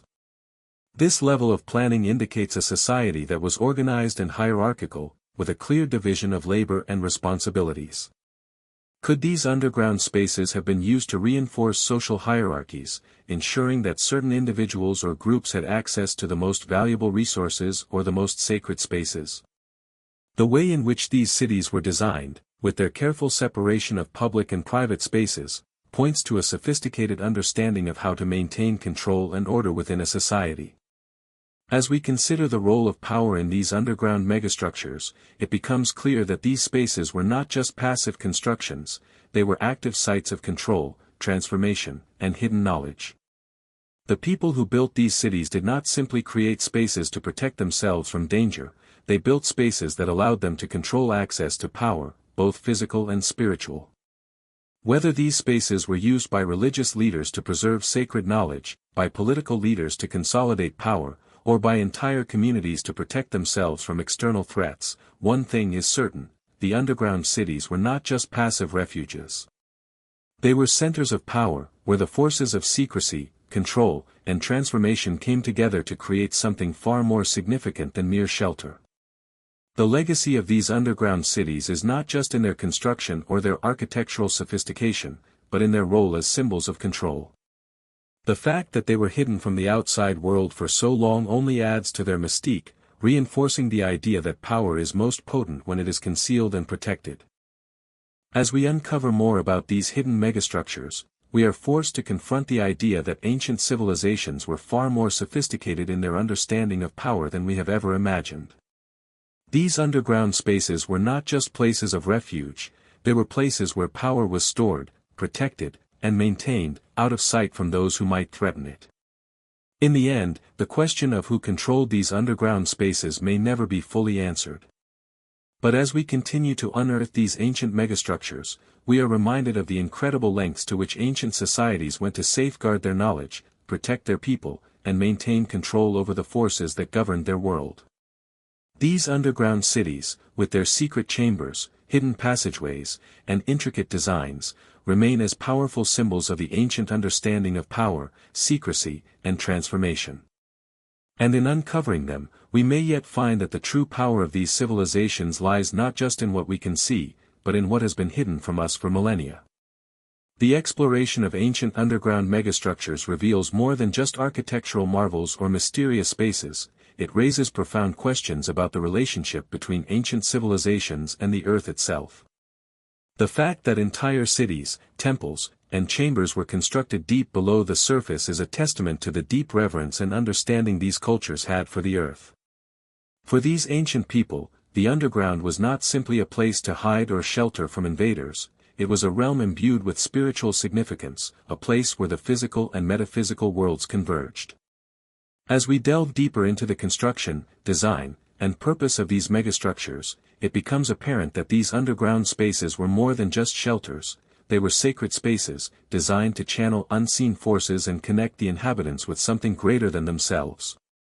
In nearly every ancient civilization, the concept of the earth as a living entity was prevalent. The Greeks believed that the earth itself was a divine being, with the goddess Gaia representing the personification of the earth. The ancient Egyptians viewed the earth as a sacred place, with the afterlife journey being closely linked to the journey beneath the earth. Similarly, many indigenous cultures around the world have long held the belief that the underground is a place of deep spiritual power, a realm where the dead journeyed and where the living could connect with the gods.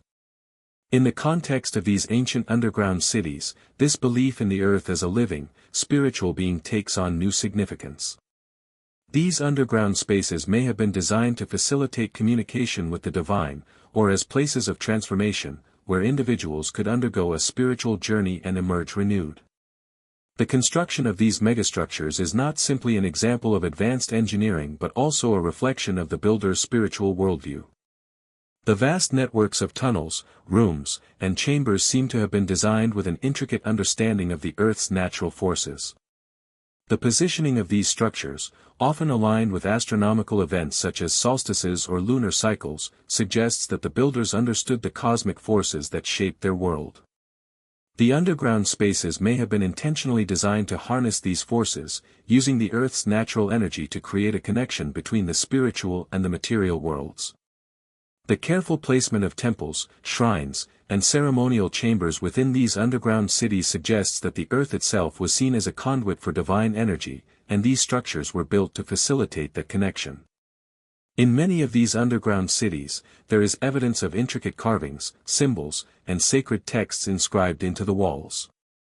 These markings are not just decorative, they seem to encode knowledge about the cosmos, the gods, and the laws that govern both the physical and spiritual realms.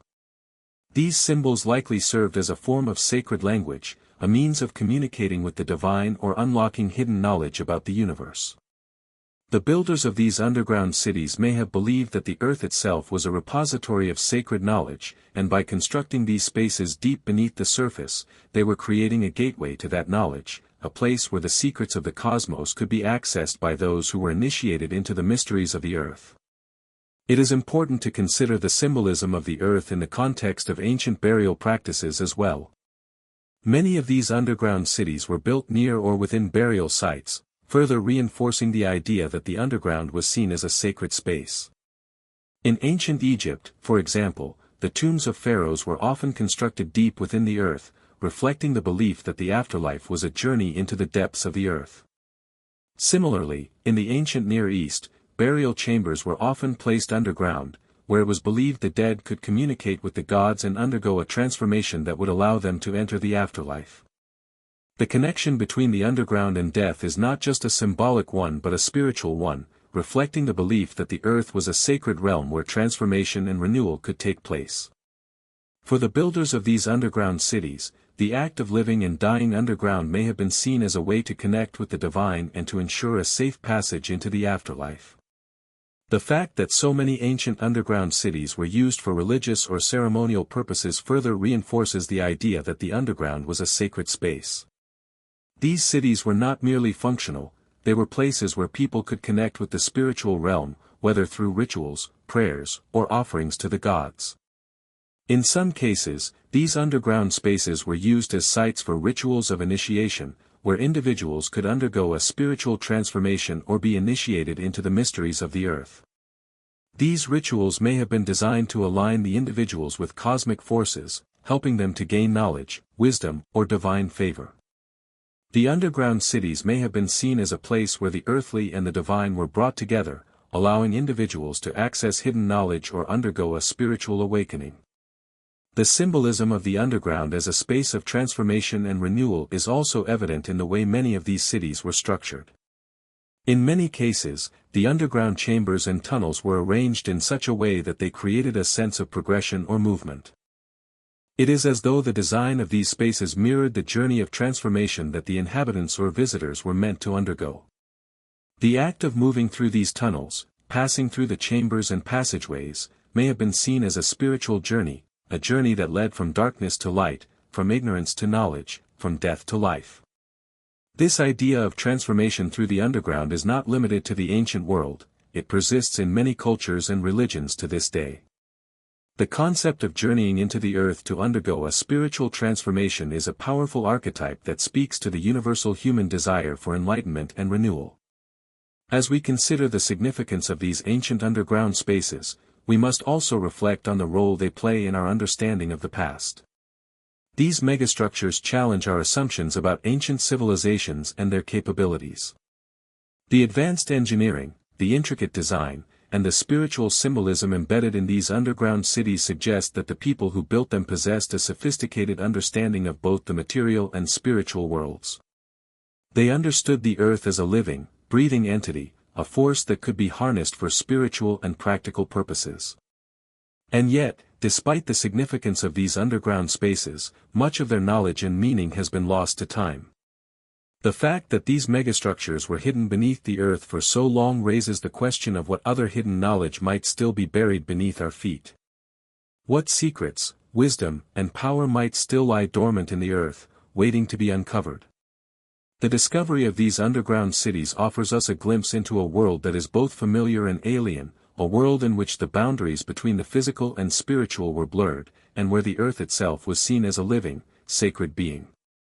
The more we uncover about these hidden megastructures, the more we realize that we are only scratching the surface of a much larger mystery, one that could reshape our understanding of ancient history, spirituality, and the role of the earth in the development of human civilization. These underground cities, with their intricate designs, celestial alignments, and spiritual significance, offer us a window into a past that was far more complex and profound than we have ever imagined. They challenge us to reconsider our assumptions about ancient cultures and to look beyond the surface of history for deeper, more hidden truths. In the end, the ancient underground cities are not just monuments to the past, they are living symbols of the connections between humanity, the earth, and the divine. As we continue to explore and uncover the secrets of these spaces, we may yet discover that the true purpose of these underground megastructures was not just to survive but to transcend, to connect with the divine, and to unlock the hidden wisdom of the earth itself. As we continue to explore the enigmatic world of ancient underground megastructures, one of the most thought-provoking aspects is the idea that these underground cities, temples, and chambers may have served not only as spiritual sanctuaries or places of protection but also as sites of astronomical observation and cosmic alignment. For many ancient cultures, the study of the stars, the movements of the planets, and the cycles of the moon and sun were not mere pastimes, they were seen as vital to understanding the very fabric of existence. The heavens were viewed as a realm of divine influence, and to align oneself with the cosmic order was to gain access to hidden knowledge and power. But why would ancient civilizations choose to build such elaborate structures deep beneath the earth if their purpose was to observe the stars and the heavens? The answer to this question may lie in the unique way these underground spaces were designed and the symbolism they carried. In ancient cultures, the study of the heavens was often intertwined with the belief that the earth itself was a living organism, a reflection of the cosmos above. The notion of cosmic alignment, linking the terrestrial with the celestial, was a central theme in many ancient architectural designs, whether it was the pyramids of Egypt, the temples of the Maya, or the ziggurats of Mesopotamia. But with underground structures, the question arises, why take the effort to build massive underground cities if their purpose was to observe the stars above? The answer may lie in the belief that the underground was not a place of separation from the heavens, but rather a space that allowed for a deeper, more intimate connection with the cosmos. In this view, the earth itself was not something to be viewed from a distance but a part of the cosmic system that could be entered and explored. When examining these underground megastructures, we find that many of them seem to exhibit an uncanny alignment with celestial events. Take the case of the subterranean cities in Cappadocia, Turkey, for example. The region is known for its extraordinary underground cities, which were carved into the soft volcanic rock. These cities, such as Derinkuyu, are vast networks of tunnels and chambers that extend several stories deep into the earth. Although their primary purpose may have been for shelter and protection from invasions, there is also evidence to suggest that they were aligned with celestial bodies. Some researchers believe that the entrances to these underground cities were strategically placed to align with the rising or setting sun during important solar events, such as the solstices. This suggests that these underground spaces were not merely constructed for practical purposes but were also designed to align with the celestial cycles that were so central to ancient religious and spiritual beliefs. This connection between the underground and the cosmos is further supported by the presence of astronomical symbols and carvings found in some of these underground cities.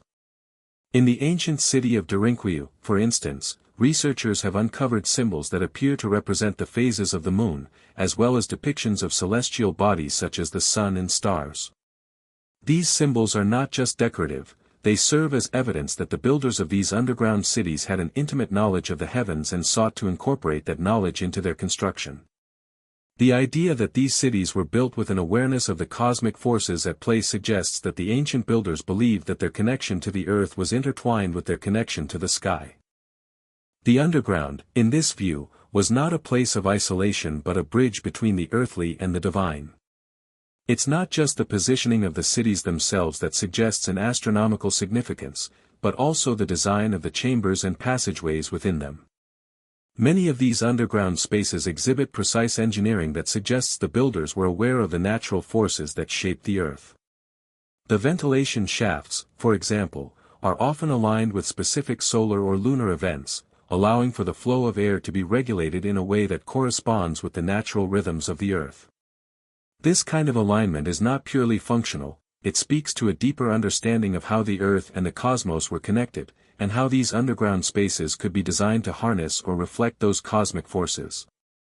Some researchers speculate that these underground spaces were also used for more than just practical purposes. They may have served as places for sacred rituals, astronomical observations, or even spiritual transformations. In ancient times, the underground was often seen as a realm of mystery, a place where the boundaries between the physical and the spiritual could be blurred. The act of entering these underground spaces may have been seen as a journey into the unknown, a descent into the mysteries of the earth that would allow individuals to unlock deeper knowledge about the cosmos and their place within it. In this sense, the underground cities could have been designed not only as places of shelter but as sites of spiritual enlightenment, places where individuals could connect with the celestial forces that governed their world. The evidence for the astronomical and spiritual significance of these underground cities is not limited to the design and alignment of the structures themselves. In many cases, ancient texts and myths also point to a connection between the underground and the heavens. The ancient Greeks, for example, believed that the underworld was a place where the souls of the dead would journey to meet the gods and undergo a transformation. In many cultures, the underground was viewed as a place where the forces of life and death were in constant flux, and where those who entered could gain access to the hidden knowledge of the cosmos. This belief is reflected in the design of many ancient underground structures, where passageways and chambers are often arranged to reflect the journey of the soul, an upward journey toward the heavens or a descent into the underworld. The idea of the underground as a space of transformation and cosmic alignment is also reflected in the rituals that may have taken place in these spaces. In ancient times, it was not uncommon for rituals to be held in underground chambers or caves, where the participants would be immersed in darkness and solitude. These rituals were often designed to help the participants connect with the divine, undergo spiritual transformations, or gain access to hidden knowledge. The underground spaces in which these rituals were held were seen as liminal spaces, places where the physical and the spiritual realms intersected.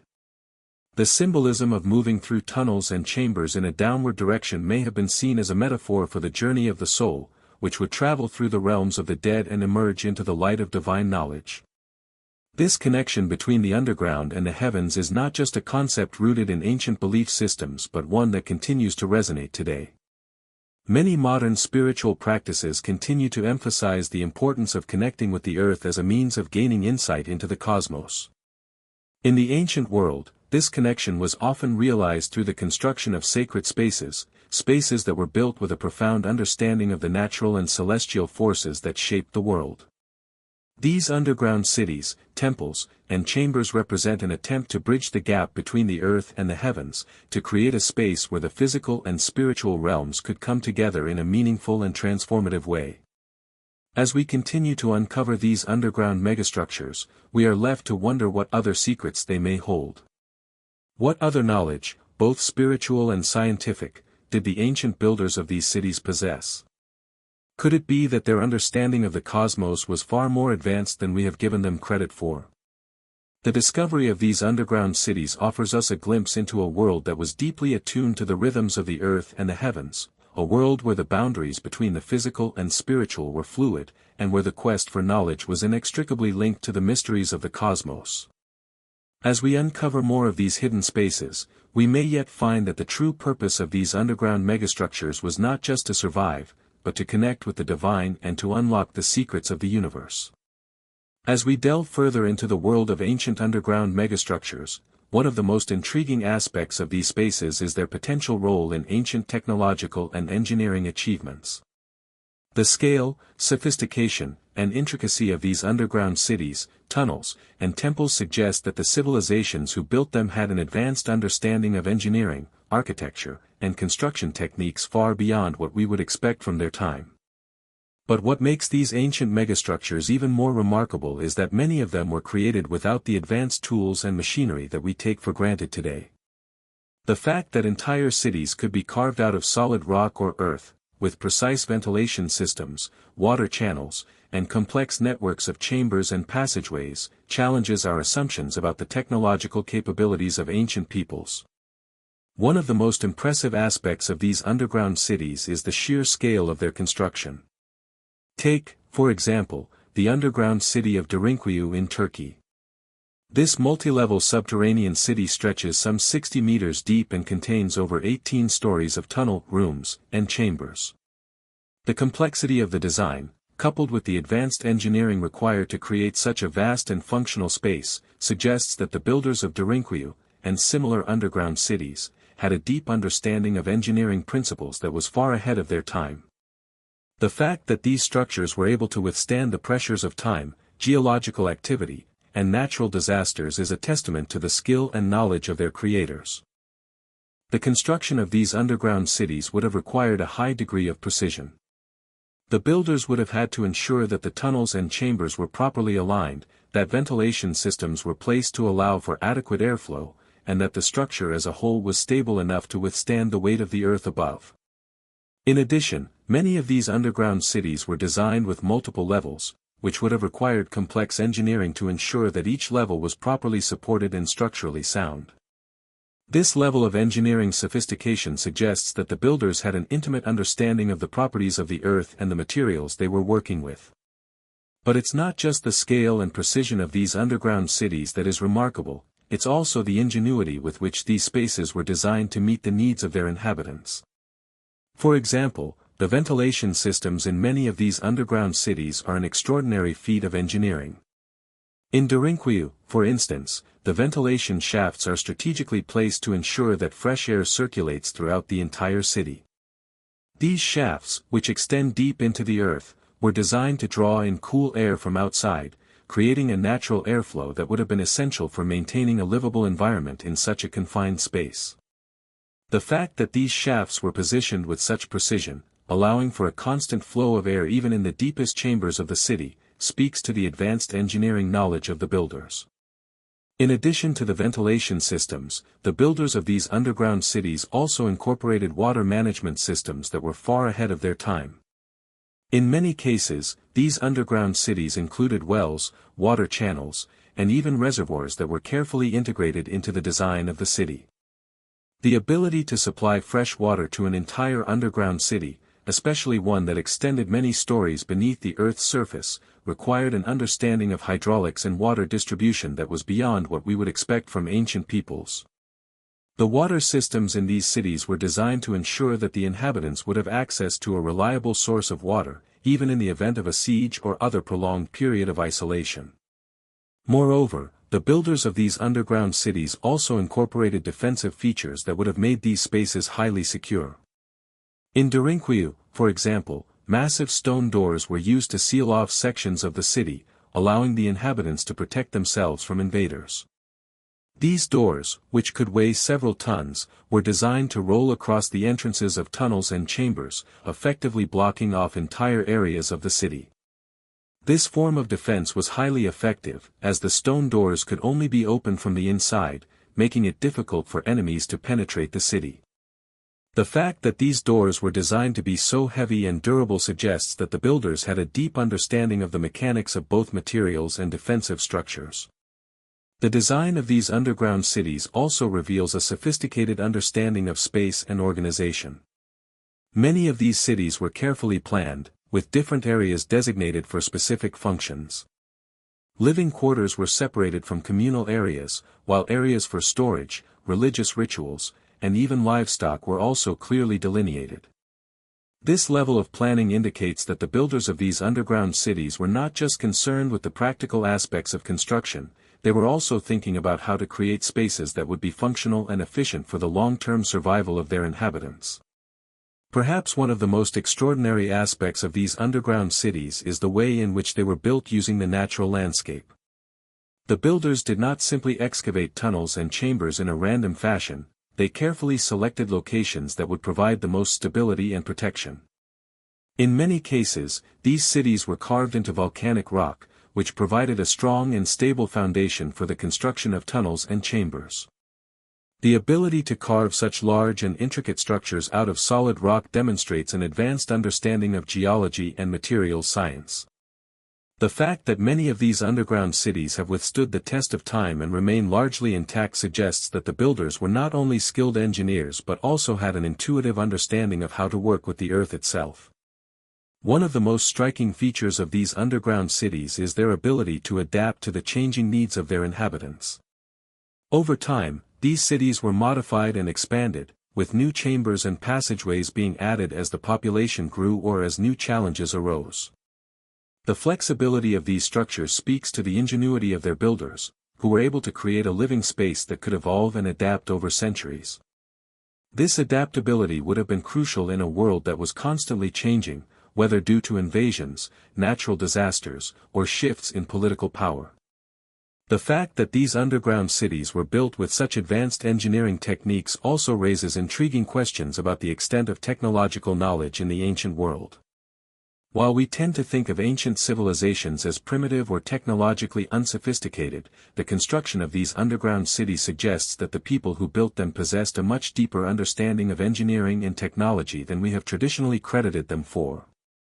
The precision with which these structures were designed, the advanced water management and ventilation systems, and the defensive features all point to a civilization that was capable of remarkable technological feats. In addition, the fact that many of these underground cities were designed to be self-sustaining suggests that the builders had a sophisticated understanding of resource management. These cities were not just built to withstand the pressures of time, they were designed to support entire communities for extended periods, with systems in place to ensure that food, water, and air were readily available. The builders of these underground cities understood the importance of creating resilient, long-lasting structures that could withstand both the physical challenges of the environment and the social challenges of maintaining a stable and functional community. As we continue to uncover these ancient megastructures, we are left with a deeper appreciation of the technological achievements of these ancient peoples. The underground cities, with their complex designs, advanced engineering, and sophisticated systems, challenge our assumptions about the capabilities of ancient civilizations. These structures were not just practical shelters, they were testaments to the ingenuity and skill of the people who built them. The fact that they were able to create such vast, intricate, and functional spaces deep beneath the earth is a testament to their advanced understanding of both technology and the natural world. And as we continue to explore and uncover these hidden cities, we may yet discover that the true extent of ancient technological knowledge is far greater than we have ever imagined. As we continue to uncover the secrets of ancient underground megastructures, it becomes increasingly evident that their existence is not just a fascinating archaeological anomaly but also a reflection of the resilience and adaptability of ancient societies. These subterranean cities, temples, and tunnels were not built in isolation, they were the products of civilizations that faced a variety of challenges, from environmental disasters to external invasions and internal upheavals. The very fact that these societies turned to underground construction as a solution to their problems speaks volumes about their ability to adapt to changing circumstances and create innovative solutions that ensured their survival. One of the most compelling reasons for the construction of these underground spaces was the need for protection. Throughout history, many ancient civilizations were constantly under threat from invading armies, rival factions, and marauding forces. Whether it was the Romans defending their empire from barbarian invasions or the ancient Anatolians trying to shield their communities from foreign conquerors, the ability to retreat into the safety of subterranean spaces would have been a vital strategic advantage. But these underground cities were more than just places to hide, they were carefully designed, self-sustaining environments that allowed entire communities to endure long sieges or periods of conflict. The fact that these underground spaces could support entire populations for extended periods speaks to the foresight and planning of the people who built them. Consider the underground city of Derinkuyu in Turkey. This vast complex was not just a random collection of tunnels and rooms, it was a meticulously planned city that could accommodate thousands of people. The multi-level design of Derinkuyu allowed for vertical expansion, with different levels of the city serving different functions. The deeper levels were used for storage and other practical purposes, while the upper levels were used for living quarters, communal spaces, and places of worship. This thoughtful design allowed the inhabitants to stay safe and comfortable even during prolonged periods of isolation. The ventilation shafts, wells, and water systems were carefully integrated into the design, ensuring that the residents had access to fresh air, water, and food, even while cut off from the outside world. This speaks to the ingenuity of the people who built these underground cities, who were not merely seeking refuge but creating fully functional, self-sustaining communities. But the role of underground spaces in protecting ancient civilizations goes beyond physical shelter. There is also the psychological aspect of these subterranean cities. Living underground, away from the dangers of the surface world, would have provided a sense of security and stability during times of uncertainty. In a world where the threat of invasion, famine, or natural disasters loomed large, the underground offered a sanctuary, both physically and mentally. The psychological comfort provided by these hidden spaces cannot be overstated. It would have allowed people to endure hardships, knowing that they had a secure place to retreat to when the world above ground became too dangerous or unpredictable. The construction of underground cities also highlights the adaptability of ancient civilizations. When faced with the constant threat of invasion or environmental challenges, these societies did not simply rely on fortifications above ground, they took their defense to another level by moving below the surface. The fact that they were able to adapt to such extreme conditions speaks to their resourcefulness and determination to survive. These underground spaces were not merely products of necessity, they were also a testament to the human desire to overcome adversity and find innovative ways to thrive in difficult circumstances. In addition to the defensive advantages, the construction of these underground spaces also provided practical benefits. For example, the temperature inside underground cities was often much more stable than on the surface. During the hot summer months, the Earth's natural insulation helped to keep the temperature inside these subterranean spaces cool, while in the winter, the Earth's thermal properties kept the spaces warm. This made underground cities ideal for communities living in regions with extreme climates, where the fluctuations in temperature could make life above ground difficult. The ability to maintain a stable, comfortable temperature year-round would have made these underground cities an attractive option for ancient societies looking for a more sustainable way of life. Another factor that likely contributed to the construction of these underground cities was the need for privacy and secrecy. In many ancient civilizations, knowledge, resources, and power were closely guarded, and the ability to conceal important sites from outsiders was highly valued. The underground offered a perfect solution. By building cities deep beneath the surface, these civilizations could ensure that their most sacred, valuable, or strategic locations remained hidden from invaders, thieves, or rival factions. The use of underground spaces for religious ceremonies, secret rituals, or political meetings further emphasizes the importance of secrecy in these societies.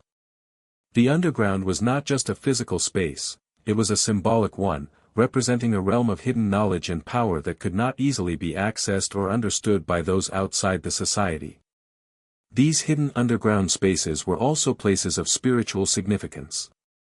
Many of the underground cities and temples were used for religious rituals and ceremonies that were closely tied to the cycle of life, death, and rebirth.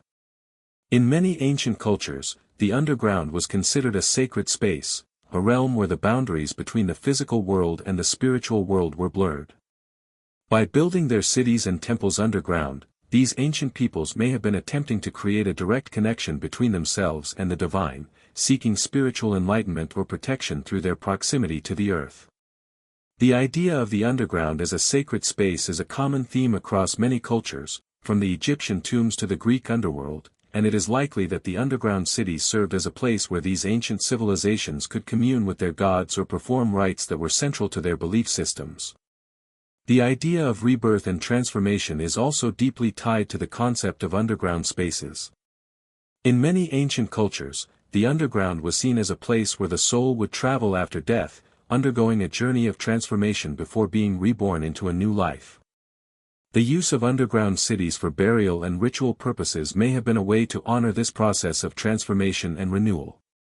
These spaces may have been designed to mirror the journey of the soul, moving from darkness to light, from death to rebirth, in a metaphorical journey through the earth itself.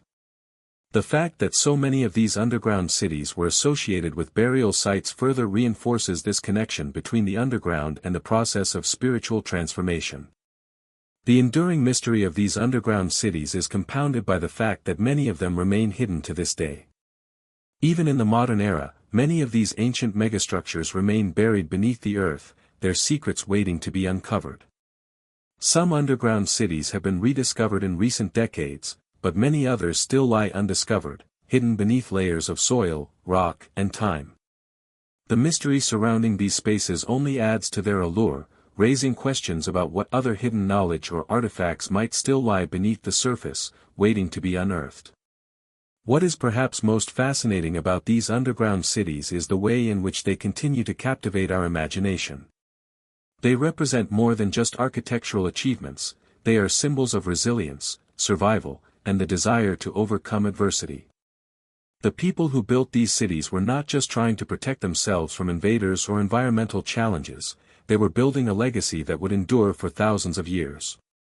The fact that these cities still exist today, albeit hidden from view, speaks to the strength and ingenuity of the ancient civilizations that created them. As we continue to explore and unearth these underground megastructures, we are reminded of the timeless human desire to survive, adapt, and thrive. The people who built these underground cities faced incredible challenges, but they used their ingenuity and resourcefulness to create spaces that allowed them to persevere. These ancient structures are a testament to the human spirit and the ability to find innovative solutions to even the most daunting problems. As we uncover more of these hidden cities and learn more about their purpose and significance, we gain a deeper understanding of the resilience and determination that drove ancient civilizations to build these extraordinary underground spaces. As we continue to unravel the mystery of ancient underground megastructures, one of the most significant aspects that emerges is their role in shaping the cultural and societal dynamics of ancient civilizations. These subterranean cities, temples, and networks of tunnels were not merely places of refuge or sanctuary, they were integral to the very structure and identity of the societies that built them. These hidden worlds beneath the earth held profound cultural, social, and religious meaning, serving as spaces that facilitated the development of community, governance, and spiritual practices that transcended the mundane realities of everyday life. The role of these underground spaces in the social and cultural life of ancient societies is multifaceted. At the core, these megastructures represent a different way of living, a lifestyle that was defined not just by the external pressures of the environment or external threats but by the very conception of space and place. For the civilizations that built them, the underground was a world apart, a place where social order, community bonds, and even political structures were redefined. The idea of retreating into the earth for protection or spiritual enlightenment is one that speaks to a deep cultural understanding of the relationship between people and their surroundings. In many ancient cultures, the notion of underground spaces as a form of protection goes beyond mere physical safety.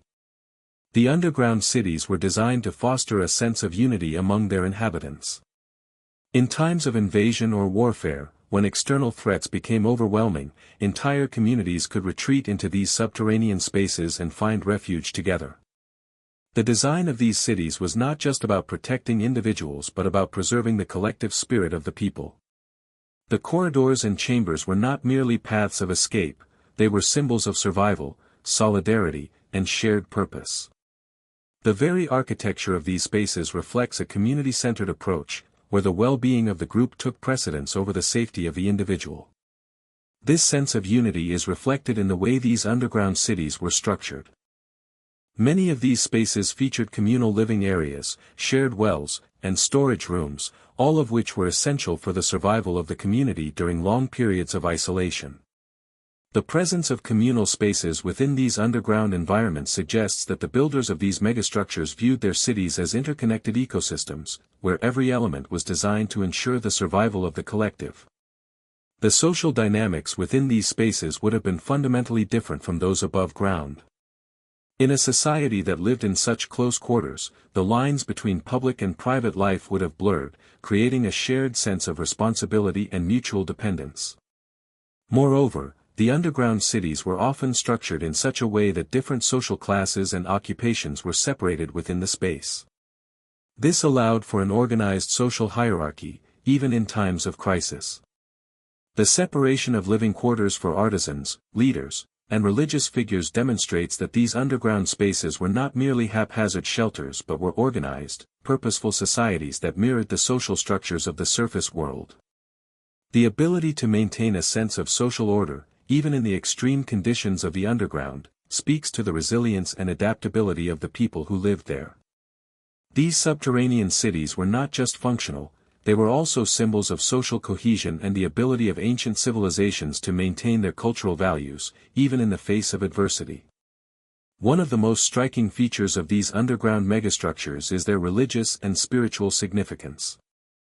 In many ancient cultures, the underground was considered a sacred space, a realm where the earthly and the divine could meet. Temples, shrines, and burial sites were often constructed deep within the earth, reinforcing the idea that the underground was a liminal space, an intermediary realm between the living and the dead, the physical and the spiritual. The very act of building a sacred space underground was a powerful symbolic gesture. It reflected the belief that the earth itself was a living, spiritual entity, and that by entering these spaces, individuals could access a higher form of knowledge, power, and protection. In the ancient world, the act of retreating into the earth was seen as a way to connect with the divine. The underground spaces were often used for religious rituals, ceremonies, and sacrifices designed to honor the gods and seek their favor. In some cases, these rituals were meant to ensure the fertility of the land or to ask for protection from natural disasters. In others, they were intended to guide the souls of the dead to the afterlife or to bring about spiritual renewal for the living. The presence of altars, carved images of deities, and sacred symbols within these underground cities suggests that they were not simply places of refuge but also sites of profound spiritual significance. They were the places where people could communicate with the divine, seek enlightenment, and undergo spiritual transformation. These underground spaces also served as a means of preserving and transmitting knowledge. The builders of these megastructures were not just concerned with physical survival but with the preservation of cultural and spiritual knowledge. The inscriptions and symbols found on the walls of these subterranean chambers may have been used to encode sacred texts, astronomical data, or other forms of esoteric knowledge that were passed down through generations. In this way, the underground cities functioned as repositories of wisdom, keeping ancient secrets and teachings hidden from the outside world, safe from the ravages of time and conquest. The cultural significance of these underground megastructures extends beyond their function as places of spiritual retreat. In many cases, these cities were also centers of governance and decision-making. The presence of large communal spaces and well-organized living quarters suggests that the underground cities were places where leaders and important figures gathered to make decisions and direct the affairs of a society. These spaces may have been used for political meetings, councils, or other forms of governance, where decisions were made that impacted the fate of the entire community. The underground city, then, was not just a defensive stronghold but a seat of power and authority. Moreover, the underground cities may have also served as sites for social and cultural gatherings. The communal areas in these spaces would have provided a place for people to come together, exchange ideas, and participate in cultural activities such as feasts, festivals, and storytelling. These gatherings would have played a crucial role in fostering a sense of community and cultural identity among the inhabitants. In this way, the underground spaces were not just isolated refuges but dynamic, living environments where the cultural and social life of the people continued to thrive, even in times of crisis. The significance of these underground spaces is also reflected in the art and architecture found within them. Many of the carvings, paintings, and sculptures that adorn the walls of these subterranean structures are not just decorative, they tell stories of the people who lived there, their beliefs, their values, and their struggles. The imagery of gods, animals, and natural forces found in these spaces speaks to the deep spiritual connection that the inhabitants had with the earth and the cosmos. It also reflects the role of these underground spaces as cultural hubs, where art and symbolism were used to communicate important messages about the world and the afterlife. The underground cities, then, were not just architectural marvels, they were cultural and spiritual centers that shaped the identity of the people who built them. They were places where people could come together to survive, to worship, to govern, and to create. They were spaces that allowed ancient civilizations to preserve their cultural heritage and pass down their knowledge to future generations. Even today, as we uncover these hidden cities and study the remains of their once thriving communities, we are reminded of the deep cultural and spiritual significance of the underground world. The legacy of these ancient spaces is one that continues to inspire awe and wonder, as we attempt to understand the people who built them and the world they inhabited. As we continue to explore the incredible world of ancient underground megastructures, one aspect that often captures our imagination is the mysterious and intricate role that these spaces played in the development of ancient technologies. The underground cities and tunnels that have been discovered across the globe, from Turkey's Derinkuyu to the catacombs beneath Rome, reveal a level of sophistication in both engineering and architectural design that challenges our assumptions about the technological capabilities of ancient civilizations. These subterranean environments were not simply places of refuge or spiritual significance, they were hubs of innovation, technological experimentation, and, in some cases, scientific knowledge that may have been far ahead of their time. The concept of subterranean cities and complexes as technological marvels begins with the fundamental challenge of constructing large, complex systems beneath the Earth's surface. Excavating entire cities, temples, and tunnels out of solid rock required a degree of engineering expertise that seems incongruent with the primitive tools and resources available at the time.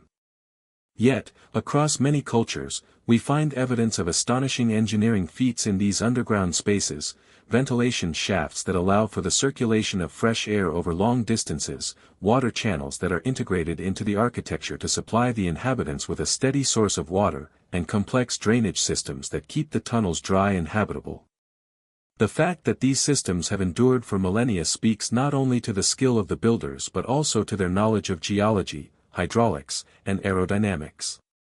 Take, for example, the ventilation systems found in many of these ancient subterranean cities. The underground city of Derinkuyu, one of the largest and most famous, features a series of ventilation shafts that were carefully designed to draw in cool, fresh air from the surface and circulate it throughout the city's many levels. These shafts, some of which are more than 50 meters deep, allowed the inhabitants to breathe fresh air even in the deepest chambers, ensuring that the city's population could survive for extended periods without suffocating. The precision with which these shafts were designed, taking into account the natural flow of air and the city's complex multi-level structure, suggests a deep understanding of aerodynamics and environmental engineering that was far beyond the capabilities of most ancient societies. Similarly, the builders of these underground cities demonstrated a remarkable understanding of water management.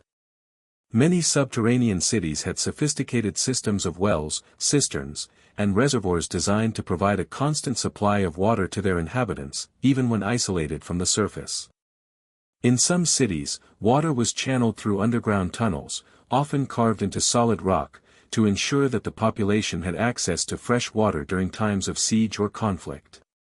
The ability to design and implement such systems, often without the aid of modern tools or machinery, speaks to the advanced level of knowledge possessed by these ancient engineers. Their ability to harness natural resources, such as groundwater, and design systems that could supply the city with water in a sustainable and efficient way suggests a sophisticated understanding of hydrology and resource management. In addition to ventilation and water systems, many underground cities also feature impressive drainage systems that help to prevent flooding and keep the tunnels dry. The fact that many of these cities have remained structurally intact for thousands of years, despite the pressures of time and geological activity, is a testament to the quality of the engineering and construction methods used.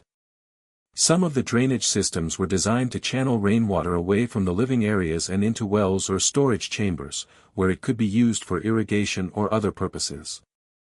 This efficient use of natural resources, coupled with the foresight to prevent the deterioration of the structures themselves, demonstrates a deep understanding of environmental factors and the importance of maintaining the integrity of these subterranean spaces. The construction of these underground cities also required advanced knowledge of materials and geology. Builders had to carefully choose the right types of rock and earth to excavate in order to ensure the stability of the structures. In places like Cappadocia, where many underground cities are located, the soft volcanic rock was ideal for carving tunnels and chambers. This rock is not only relatively easy to work with but also durable enough to withstand the pressures of time. The builder's ability to select and work with such materials shows an advanced understanding of geology and the physical properties of the earth, further demonstrating the technological prowess of these ancient societies. While the technical aspects of these underground spaces are remarkable in their own right, it's also important to consider how these environments may have inspired or contributed to the development of other ancient technologies. The process of designing and building underground cities would have required the invention of new tools, techniques, and methods for excavation and construction. The level of coordination required to create these vast, multi-level structures suggests a highly organized society with specialized labor forces. Architects, engineers, and laborers would have had to work together to develop innovative ways to carve and shape the earth, create ventilation systems, and construct the complex networks of tunnels and rooms that make up these subterranean cities. The need for such specialization likely led to the development of new tools and technologies that could be adapted for use in other areas of society, from agriculture to warfare. One of the most fascinating aspects of these ancient underground spaces is the possibility that they served as testbeds for advanced technologies that may have been lost to history. Some researchers speculate that certain features of underground cities, such as their advanced engineering, water management systems, and ventilation techniques, may have been part of an even larger body of scientific knowledge that was deliberately hidden or lost over time. The idea that ancient civilizations may have developed technologies that were later forgotten or suppressed adds an element of mystery to the story of these underground cities.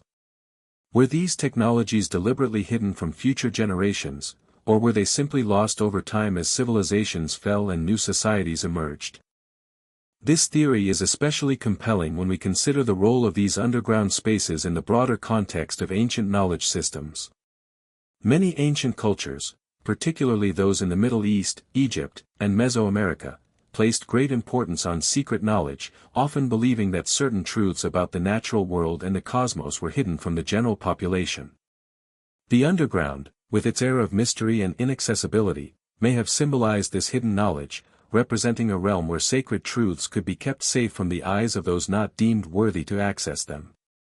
In this context, the underground cities may not just have been functional spaces for survival, they may also have served as repositories for the advanced scientific and technological knowledge that these ancient cultures sought to protect and preserve. Furthermore, the notion that these underground cities were part of a larger system of knowledge begs the question: did these societies understand the deeper forces of nature in ways that we have yet to fully comprehend? Did they have an understanding of energy, magnetism, or other natural phenomena that was far ahead of their time? While we may never fully understand the extent of this ancient knowledge, the precision of the engineering and the innovative nature of the construction techniques used in these underground megastructures suggests that these civilizations had a profound understanding of the natural world that may have influenced their technology in ways that we are only beginning to understand. This exploration of ancient technologies also raises questions about how these underground cities fit into the broader narrative of human history. The fact that these civilizations were able to create such advanced structures, using tools and techniques that seem out of place in the historical timeline, suggests that our understanding of ancient technological progress may need to be revised. It challenges the traditional narrative that human societies gradually developed technology in a linear fashion, building upon the discoveries of their predecessors. Instead, it presents the possibility that some ancient civilizations may have possessed knowledge and skills that were lost over time, only to be rediscovered or reinterpreted in more recent centuries. In this light, the study of these underground megastructures becomes not just an exploration of ancient engineering, but also a search for lost knowledge that could have far-reaching implications for our understanding of human history and technological development. Ultimately, the story of ancient underground megastructures is one of awe and wonder, offering us a glimpse into the ingenuity and resourcefulness of civilizations long past. The engineering marvels hidden beneath the Earth's surface speak to the remarkable capabilities of ancient societies and their ability to adapt to the challenges of their environment. Whether used for survival, religious purposes, or the preservation of hidden knowledge, these underground spaces remain a testament to the creativity and determination of the people who built them. As we continue to uncover and study these incredible structures, we may yet unlock more secrets about the advanced technologies of the ancient world, and in doing so, we may come closer to understanding the full scope of human achievement. As the exploration of ancient underground megastructures continues to captivate researchers and enthusiasts alike, one of the most profound and puzzling aspects is the sheer scale and complexity of these structures. The fact that they were built to accommodate entire communities and often included a wide range of features, such as living spaces, storage areas, religious chambers, and defensive structures, suggests that the people who constructed them were not just skilled engineers, but also had a profound understanding of urban planning, architecture, and social organization. The design and layout of these underground cities reveal that they were far more than just places of refuge, they were vibrant, functional environments that served as the heart of ancient societies. At the core of these underground cities was a unique approach to urban design. Unlike the cities built above ground, which had to contend with the constraints of the natural landscape, the builders of subterranean cities had the freedom to carve their environments directly into the earth. This allowed them to bypass many of the challenges associated with building on the surface, such as terrain obstacles and external threats. However, building underground also came with its own set of challenges, especially when it came to creating a stable and livable environment. The builders of these cities had to carefully design and construct complex systems of tunnels, chambers, and ventilation shafts to ensure that the space was both functional and safe. This required a deep understanding of geology, engineering, and architecture, as well as an intimate knowledge of the local environment. One of the most striking features of these underground cities is the way in which they were able to create a sense of community within the depths of the earth. The layout of the cities was often organized in a way that mirrored the social structures of the surface world, with distinct areas designated for different purposes. Living quarters, storage rooms, and communal areas were all carefully planned to maximize space and efficiency. These spaces were not haphazardly thrown together, they were organized in a way that facilitated the smooth functioning of daily life. This level of planning and organization suggests that the builders of these underground cities had a highly developed sense of social structure and an understanding of how to create environments that could support entire communities for extended periods of time. The construction of these underground cities also speaks to the resilience and adaptability of ancient civilizations. In many cases, these cities were built in response to external threats, such as invasions, natural disasters, or political instability. The need for security and protection was paramount, and the underground offered a natural solution. The fact that these civilizations chose to build entire cities beneath the Earth's surface speaks to the degree of urgency and importance they placed on their safety and survival. The underground spaces were designed to provide not only physical protection but also psychological comfort, as they allowed the inhabitants to remain isolated from the chaos and dangers of the surface world. The design of these underground cities also reveals a great deal about the values and priorities of the civilizations that built them. Many of these cities were equipped with elaborate religious chambers and shrines, suggesting that spiritual life was an integral part of daily existence. The presence of religious symbols, altars, and ritual spaces within the cities indicates that the people who lived in these underground environments placed a high value on their connection to the divine. These sacred spaces may have served as places for worship, meditation, or even secret ceremonies designed to ensure the protection and well-being of the community. The fact that these spiritual practices were integrated into the very fabric of the underground cities suggests that religion played a central role in the lives of these ancient peoples. The role of religion in these underground spaces goes beyond the physical presence of altars and shrines. It is likely that these underground cities also served as sanctuaries for spiritual retreat and enlightenment. In many cultures, the underground was considered a liminal space, a place where the boundaries between the physical and spiritual worlds were blurred. The very act of descending into the earth was seen as a journey into the depths of the soul, where individuals could seek divine guidance, undergo spiritual purification, or even commune with the gods. For the people who built and lived in these subterranean cities, the underground was not just a place of refuge, it was a space that allowed them to connect with the sacred and the divine in a way that the surface world could not. The complexity of these underground cities is also evident in the advanced technologies and engineering techniques used to create them. The construction of large-scale subterranean structures required a high degree of skill and expertise in various fields, from architecture and engineering to hydraulics and geology. The fact that many of these cities are still standing today, thousands of years after their construction, is a testament to the durability and ingenuity of the builders. These civilizations understood the importance of using the natural properties of the earth to their advantage, harnessing the strength of rock and soil to create stable, long-lasting structures. The fact that these cities were able to withstand the test of time, despite the forces of nature, war, and decay, is a testament to the advanced level of craftsmanship involved in their construction. One of the most fascinating aspects of these ancient underground cities is the possibility that they were part of a larger, global network of underground structures. Across different cultures and regions, we find similar patterns of underground construction, with cities and tunnels that share strikingly similar features. The similarities between these underground cities suggest that there may have been a shared knowledge or architectural tradition that spanned different civilizations. While this idea is speculative, it raises intriguing questions about the exchange of ideas and technologies in the ancient world. Could these underground cities have been part of a larger, interconnected network of underground spaces that served as centers of trade, culture, and knowledge? The idea of a global network of underground cities is supported by the fact that many of these sites share certain architectural and design features.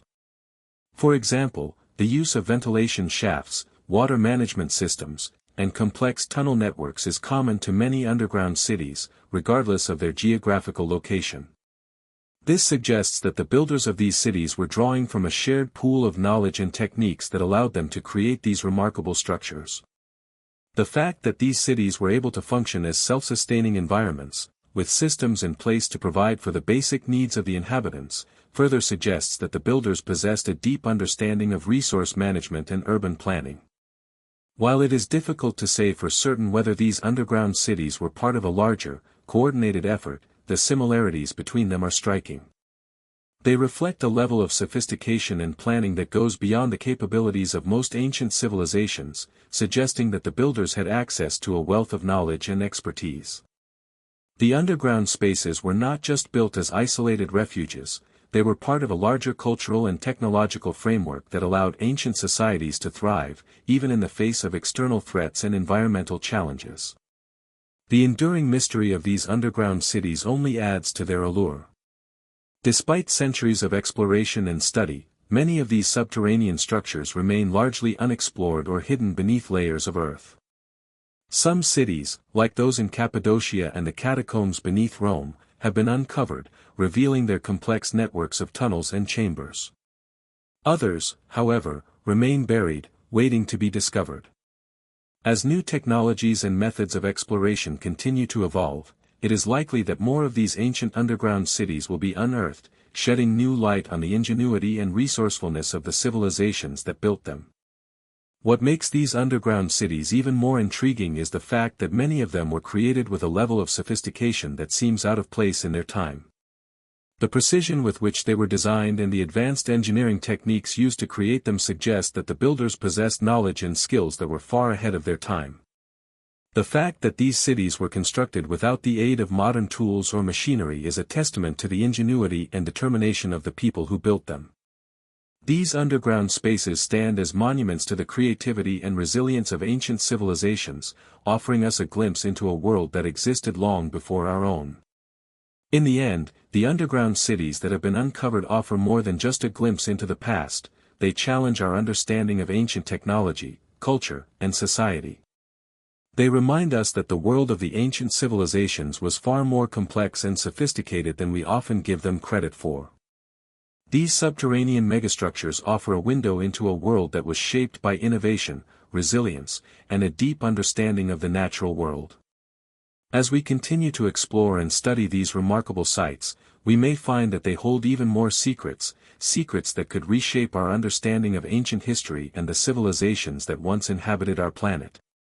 As we delve deeper into the enigmatic world of ancient underground megastructures, it becomes increasingly clear that these subterranean cities, temples, and tunnels were not just isolated constructs built in response to external threats or the need for refuge.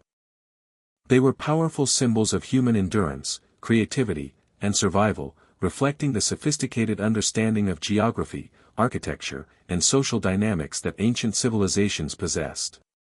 These underground environments were more than places of shelter, they were living, breathing communities that embodied a complex interplay of culture, religion, and technology. The people who built these hidden cities were not just seeking safety from invaders or the natural world, they were seeking something deeper, a sanctuary, a connection to the divine, and a place where they could carve out a new way of life beneath the earth's surface. The design and construction of these underground spaces were deeply influenced by the natural landscape. In regions where volcanic rock was abundant, such as in Turkey's Cappadocia, the builders of these subterranean cities used the earth itself as both a building material and a protective barrier.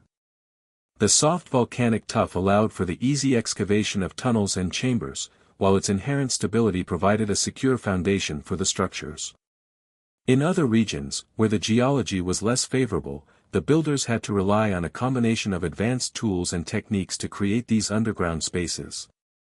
The ability to manipulate and adapt to the natural environment, turning the earth itself into both a resource and a safeguard, speaks to the ingenuity and resourcefulness of these ancient peoples. What stands out most about these underground cities is the incredible complexity of their design. These spaces were not merely hollowed-out caverns but fully planned, multifunctional environments that could support entire communities. The depth and scale of these cities varied from one location to another, but many of them featured multiple levels, each with its own specific purpose. At the core, these underground cities were designed to accommodate residential spaces, allowing for entire families or groups of people to live underground for extended periods. In addition to living quarters, these spaces included communal areas for socializing, eating, and worshipping, as well as storage areas for food, water, and other essential supplies. The layout of these underground cities was carefully planned to optimize the use of space and ensure that the inhabitants could maintain a sense of order and security. The residents of these cities often had separate areas designated for sleeping, eating, and working. Some underground cities even had workshops and spaces for crafting tools and goods. These areas were vital for maintaining the daily operations of the community, as they allowed people to continue their trade and craftwork even while cut off from the outside world. The fact that these underground environments could support a wide range of activities, from domestic chores to artisanal work, further highlights the ingenuity of their design. The complexity of these underground cities extended beyond the physical layout. Many of these sites were equipped with intricate systems for water management, ventilation, and waste removal. The builders understood the importance of maintaining a steady supply of fresh water, especially when living underground for long periods. In many cases, they constructed wells, cisterns, and reservoirs deep within the city to ensure that the inhabitants had access to fresh water, even if the surface world was cut off. This attention to resource management speaks to a highly organized society, capable of planning and executing large-scale engineering projects to meet the needs of their population. Ventilation was another critical element in the design of these underground cities. Without proper airflow, these subterranean spaces could easily become suffocating or unbearably hot. To combat this, the builders incorporated ventilation shafts that drew in fresh air from the surface and circulated it through the tunnels and chambers. These ventilation systems were often carefully engineered, with some cities featuring multiple shafts that connected different levels of the city to ensure optimal airflow. The presence of these ventilation shafts is particularly remarkable considering that they were designed without the aid of modern engineering knowledge or tools. The fact that these systems were able to maintain a steady flow of air for thousands of years, allowing the inhabitants to survive underground, is a testament to the advanced technical skills of the builders. Another fascinating feature of these underground cities is their defensive capabilities. Many of these cities were built with the primary purpose of protecting the inhabitants from external threats, such as invasions or attacks by rival factions. The fact that these cities were built deep underground made them incredibly difficult to detect or access, offering an unparalleled level of security. In some cases, these cities were connected by a network of tunnels, which allowed the inhabitants to move between different parts of the city or escape if necessary. Some of these tunnels were even booby-trapped, with large stone doors that could be rolled into place to block access to certain sections of the city. These defensive measures demonstrate the foresight and strategic thinking of the civilizations that built these underground cities. The defensive nature of these underground cities also extended to their ability to withstand natural disasters. In regions prone to earthquakes or other geological events, the subterranean cities offered a level of protection that above-ground structures could not. The earth itself acted as a buffer, absorbing the shock waves from earthquakes and preventing the collapse of the structures. This ability to withstand natural disasters is one of the reasons why many of these underground cities remain intact to this day. The durability and resilience of these spaces speak to the advanced engineering knowledge of the people who created them. While the underground cities were primarily built as defensive strongholds, they also served as centers of commerce, culture, and religion. Many of these cities featured communal areas where people could gather to trade goods, socialize, and participate in religious ceremonies. The fact that these cities were able to function as vibrant communities, even while isolated from the outside world, demonstrates the adaptability and resourcefulness of the people who lived there. The underground spaces provided a safe haven for trade and cultural exchange, allowing for the continuation of social, economic, and religious practices that were vital to the survival of the community. The religious significance of these underground cities cannot be overstated. In many cultures, the underground was seen as a sacred space, a place where the boundaries between the physical and spiritual worlds were blurred. Many of the underground cities were home to temples, shrines, and other sacred spaces where people could connect with the divine. These religious spaces were often designed to be awe-inspiring, with elaborate carvings, altars, and statues that reflected the spiritual beliefs of the people. The fact that these religious sites were built underground speaks to the profound connection that these ancient civilizations had with the earth and the spiritual world. For the people who lived in these cities, the underground was not just a physical space, it was a sacred realm where they could commune with the gods and seek protection and guidance. The idea of the underground as a sacred space is deeply rooted in many ancient cultures. In some cultures, the underground was seen as the realm of the dead, a place where souls traveled after death.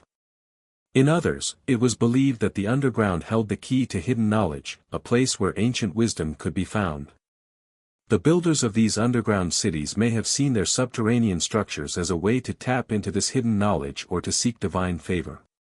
The fact that these cities often included spaces for religious rituals and ceremonies suggests that the inhabitants believed that the underground could offer them protection, enlightenment, and spiritual power. As we continue to study and explore these ancient underground megastructures, we are constantly reminded of the ingenuity and resilience of the civilizations that created them. These underground cities were not simply practical spaces, they were symbols of human ingenuity, survival, and the quest for spiritual and cultural meaning. The people who built these structures were not just concerned with survival, they were also deeply invested in their cultural, social, and spiritual lives. The underground cities represent a unique chapter in the story of human history, offering us a glimpse into the lives of ancient peoples who sought to transcend the challenges of the surface world and create something enduring and extraordinary beneath the earth. Despite the passage of time and the many challenges that these ancient cities faced, many of them remain standing today, hidden beneath the earth. They continue to captivate our imaginations and challenge our understanding of ancient technology, culture, and society. As we uncover more of these hidden megastructures, we are reminded that the ancient world was far more complex and sophisticated than we often give it credit for.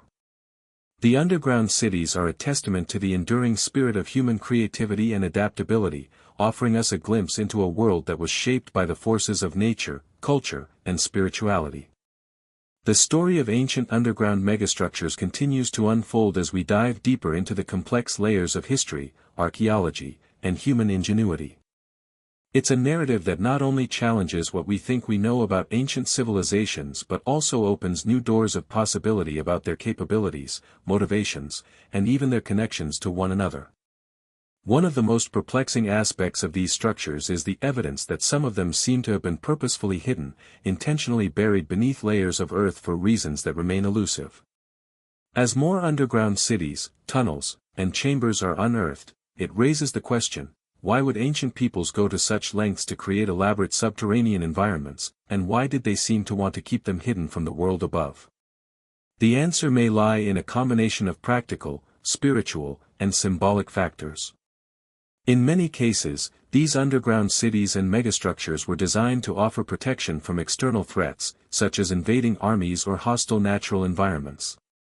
They were constructed to withstand earthquakes, floods, or other natural disasters, making them ideal refuges when danger loomed from above.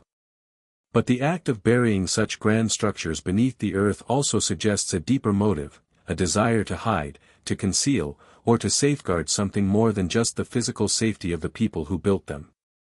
Could these underground spaces have been built to protect something of immense cultural, religious, or historical value? Some of these hidden cities may have been sacred spaces, places where the elite, priests, or rulers retreated to maintain power, practice their religion, or preserve sacred knowledge that was kept from the common people. The secretive nature of these underground structures, and their often hidden or concealed entrances, point toward a deliberate effort to shield these places from public view. There is also the possibility that these underground spaces served as repositories of esoteric knowledge, ancient texts, artifacts, or symbols that were deemed too sacred, too powerful, or too dangerous to be shared openly. By concealing these spaces beneath the earth, the builders may have been attempting to protect these treasures from being lost or desecrated by invaders or later generations. The preservation of knowledge, in this context, would be not only a practical need but also a spiritual imperative. The builders of these underground megastructures were likely highly aware of the impermanence of human societies and may have viewed these hidden spaces as sanctuaries for both their culture and their future. Another fascinating aspect of these underground cities is the sheer scale of the labor and resources involved in constructing them. The labor required to dig and carve entire cities out of solid rock or earth would have been monumental. To build tunnels, chambers, wells, and defensive walls deep underground, the workers would have had to use highly specialized tools and techniques. The excavation process itself would have required a level of organization and coordination rarely seen in ancient times. The fact that such vast, intricate networks of underground spaces could be constructed suggests the existence of a highly skilled labor force, as well as an organized society capable of executing such ambitious projects. This level of organization speaks not only to the technical expertise of these ancient builders but also to their cultural values and worldview. The construction of these underground cities may have been seen as an act of cultural continuity, an effort to preserve the legacy of their people, protect their religious practices, or safeguard their political power. The subterranean world could have represented a place of permanence, stability, and continuity, a world in which the fleeting nature of life above ground was replaced by the eternal, immutable qualities of the earth itself. In this sense, the underground cities were more than just functional spaces, they were symbols of endurance, of the ability to withstand the forces of nature, time, and change. The strategic use of hidden entrances, trapdoors, and camouflaged tunnels only adds to the mystery of these underground spaces. Some of these cities, especially those that served as fortresses or hideouts, featured concealed passageways that could be sealed off or blocked in times of danger.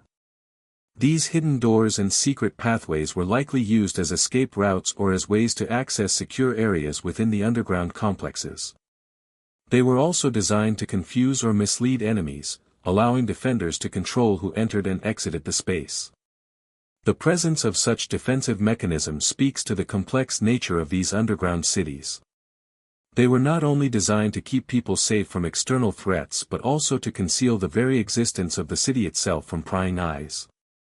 The fact that some of these cities have remained hidden for thousands of years, buried under layers of earth and time, suggests that their original builders were highly strategic in their efforts to protect their hidden worlds. One of the most intriguing aspects of these underground megastructures is the possibility that they were deliberately built with the intent to hide from future generations. This raises an important question about the motivations behind the construction of these subterranean cities. Were they designed to be forgotten, left in secrecy for future explorers to uncover? Did the civilizations that built them deliberately choose to hide their most important spaces from later generations, either to protect their legacy or because they believed that the knowledge contained within these underground realms was too sacred or too dangerous to be known? It's a tantalizing idea, suggesting that these spaces were intentionally obscured, concealed beneath layers of earth to protect their content, not just from external invaders but also from time itself. In some cultures, the underground was viewed as a realm that transcended time and space, a place where the past, present, and future could coexist. The idea that these ancient societies chose to bury their most sacred, powerful spaces beneath the earth speaks to the belief that the underground held mystical, supernatural significance. The act of burying knowledge, artifacts, and even people beneath the earth may have been seen as a way of preserving that knowledge for future generations, or perhaps for the gods. For these ancient cultures, the underground was not simply a physical space, it was a metaphysical realm, a place of transformation, mystery, and divine power. As we continue to uncover these hidden underground cities and megastructures, we are reminded of the profound role that secrecy, mysticism, and hidden knowledge played in the ancient world. The deliberate concealment of these underground spaces suggests that the people who built them were deeply invested in protecting their culture, their beliefs, and their way of life. They understood the impermanence of the world above and sought to create hidden sanctuaries that could endure beyond their own time. These subterranean structures were not just shelters, they were repositories of cultural identity, spiritual power, and ancient wisdom. They were designed to withstand the test of time, to be forgotten and rediscovered, to offer future generations a glimpse into the past while preserving the mysteries and secrets of the ancient world. The fact that we are only now beginning to uncover these hidden megastructures speaks to the enduring power of these ancient civilizations. Despite the ravages of time, war, and natural disasters, their underground legacies continue to captivate our imaginations and challenge our understanding of the past. As we explore these subterranean cities and tunnels, we are reminded that history is often buried beneath the surface, waiting to be uncovered, rediscovered, and reinterpreted. These underground spaces are not just relics of the past, they are a living testament to the creativity, resilience, and ingenuity of the ancient world. They remind us that there is always more to learn, more to discover, and more to uncover beneath the surface of history. In the end, the study of these ancient underground megastructures offers us a unique opportunity to rewrite the story of human civilization. These hidden cities, with their mysterious layouts, secret passages, and enduring legacies, provide a window into a world that existed long before our own. The people who built these underground realms were not just survivors, they were visionaries, innovators, and protectors of knowledge. Their underground cities stand as monuments to their ingenuity, their resilience, and their desire to safeguard their culture for future generations. And as we continue to uncover their secrets, we may find that the past holds more than just forgotten cities, it holds the keys to understanding our own world and the mysteries that still remain buried beneath our feet. The intrigue surrounding ancient underground megastructures only deepens as we continue to uncover the stories of their creation, their intended purposes, and the mysteries that they still hold. The construction of these monumental spaces, often buried deep beneath the earth, raises questions not just about the technological prowess of ancient civilizations, but about the very nature of human society during those times. As we explore these hidden worlds, it becomes clear that the underground spaces were not simply created for practical purposes such as shelter or defense, they were also deeply tied to the spiritual, philosophical, and cultural values of the people who built them.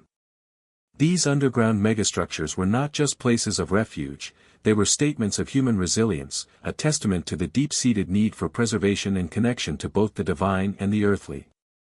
One of the key features that often emerges in discussions of these ancient underground cities is their spiritual and religious significance. In nearly every culture where subterranean spaces have been uncovered, there seems to be a consistent theme: the underground was not just a physical location, but a symbolic one as well. The earth itself was considered a sacred place, a space where life and death intersected, and where the material and spiritual worlds met. The construction of underground cities may have reflected this belief, acting as a bridge between the living and the dead, the human and the divine. For example, many of these underground cities were equipped with altars, shrines, and religious chambers. The builders of these spaces often integrated elements of their spiritual practices directly into the architecture of the city. This is seen in the intricate carvings, symbols, and ritual spaces found in places like the catacombs of Rome and the underground cities of Cappadocia. These were not just places for worship, they were sanctuaries where ancient peoples could commune with the divine, seek protection, and ensure the survival of their culture and beliefs. These sacred underground spaces were designed to be both functional and spiritual, serving as places of refuge during times of conflict while also providing a direct connection to the spiritual realm. In some cases, the underground was thought to represent a portal to the afterlife. Many cultures believed that death was a transition into another world, and that the underground was the gateway to this new realm. For the builders of these megastructures, the act of descending into the earth was not simply an act of survival, it was a journey into the realm of the dead or a connection to the divine. The sacredness of these underground spaces was reflected in their design, as they often contained ritual chambers, ceremonial areas, and tombs where the dead were laid to rest in sacred, protected spaces. These burial chambers were not just functional, they were part of a broader belief system that saw the underground as a place of spiritual power, a place where the deceased could be protected and revered for eternity. This connection between the underground and the afterlife is evident in cultures across the world. In ancient Egypt, for example, tombs and burial chambers were often built deep within the earth, with elaborate rituals designed to ensure the safe passage of the soul to the afterlife. Similarly, in ancient Mesoamerica, the underground was seen as the realm of the gods and the ancestors, and it played a key role in rituals that sought to connect the living with the divine. The importance of these subterranean spaces cannot be overstated. They were not simply practical structures, but deeply symbolic ones, designed to safeguard the continuity of spiritual traditions and beliefs. But the underground cities were not just places of religious significance, they were also a manifestation of human ingenuity and creativity. The sheer scale and complexity of these megastructures highlight the incredible skills and resources that ancient civilizations were able to mobilize. Building entire cities underground required not only advanced engineering and construction techniques but also a profound understanding of the earth itself. These civilizations had to work with the natural landscape, carving out spaces that were both functional and safe.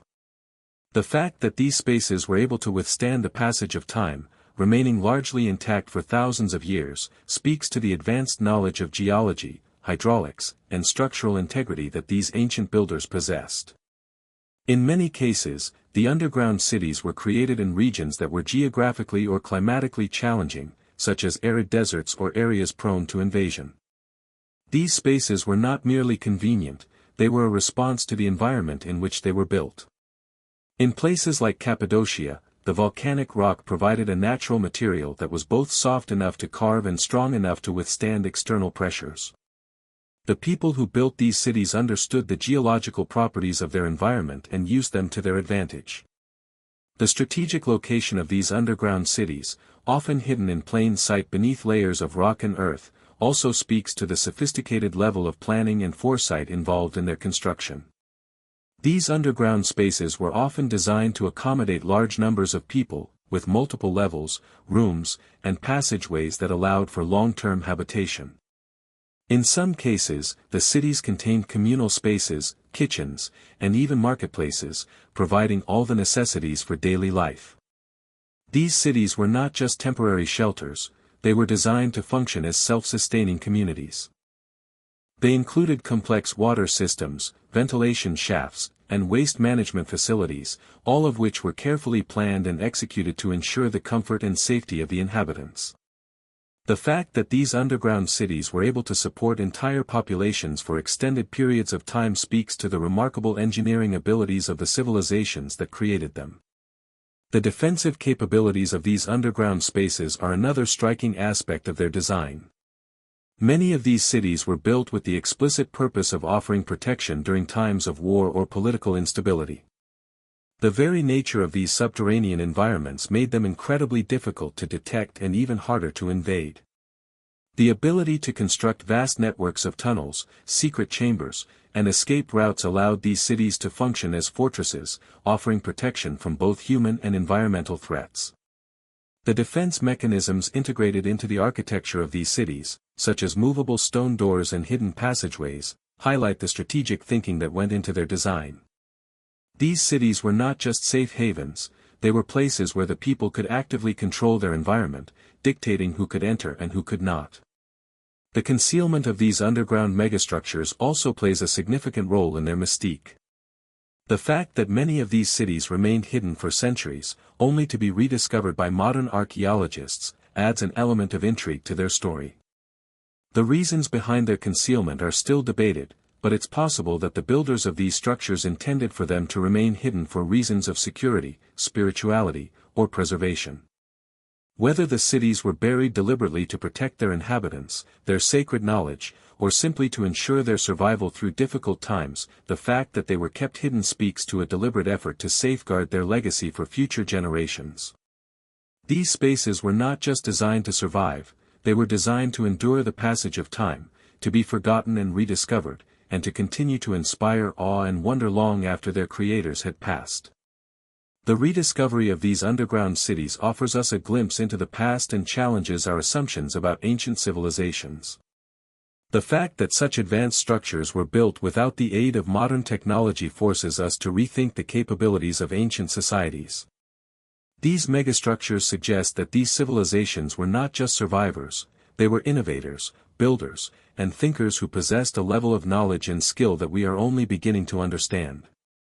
As we continue to explore these hidden spaces, we are uncovering not just the physical remnants of ancient cultures but the deeper stories of human achievement, resilience, and creativity.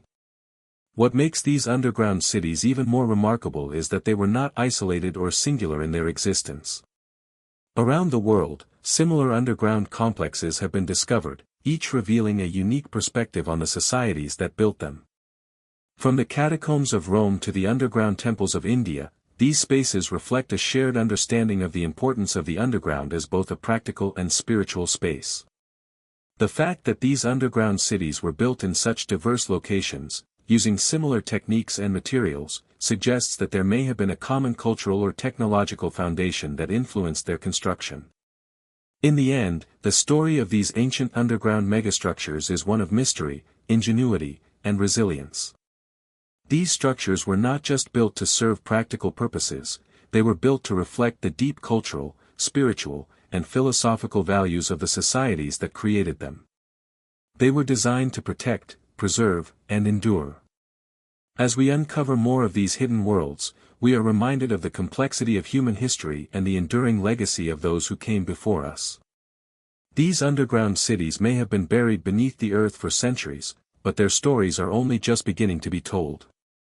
As we continue to peel back the layers of history, another fascinating dimension of ancient underground megastructures comes into focus, the possibility that these hidden spaces were not merely constructed for survival or sanctuary, but were also designed to serve as living archives, repositories of knowledge, and even as sites for a higher form of civilization's intellectual and cultural preservation. These subterranean cities were not just physical spaces carved into the earth but symbols of a civilization's most sacred knowledge, beliefs, and societal constructs.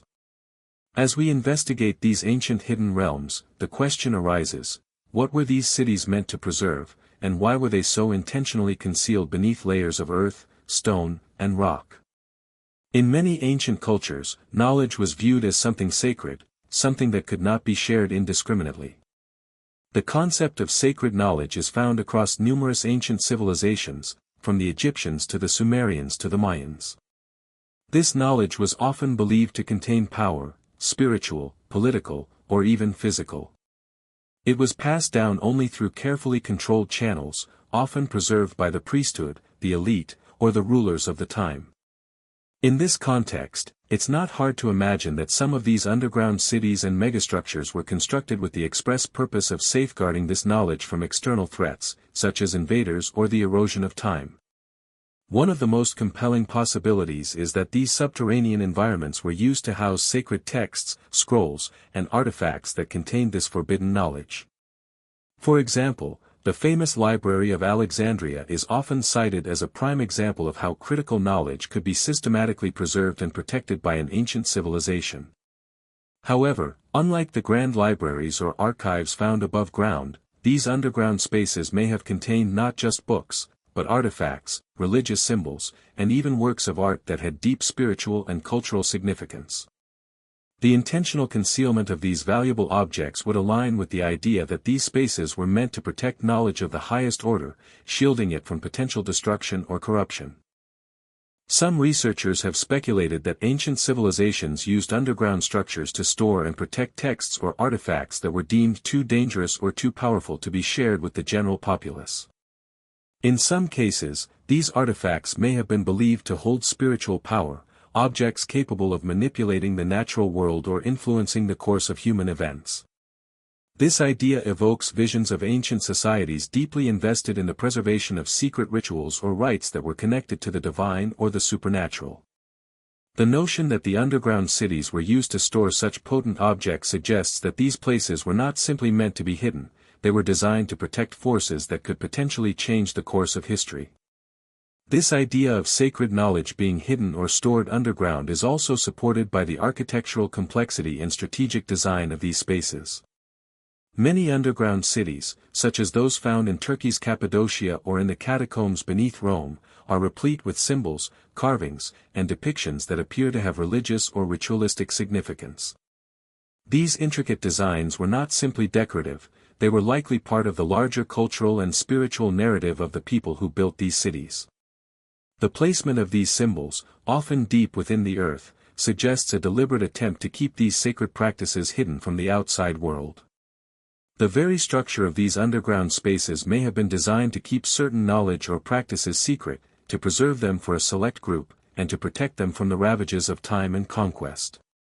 The strategic placement of sacred and culturally significant sites in these underground environments further reinforces this idea of preservation.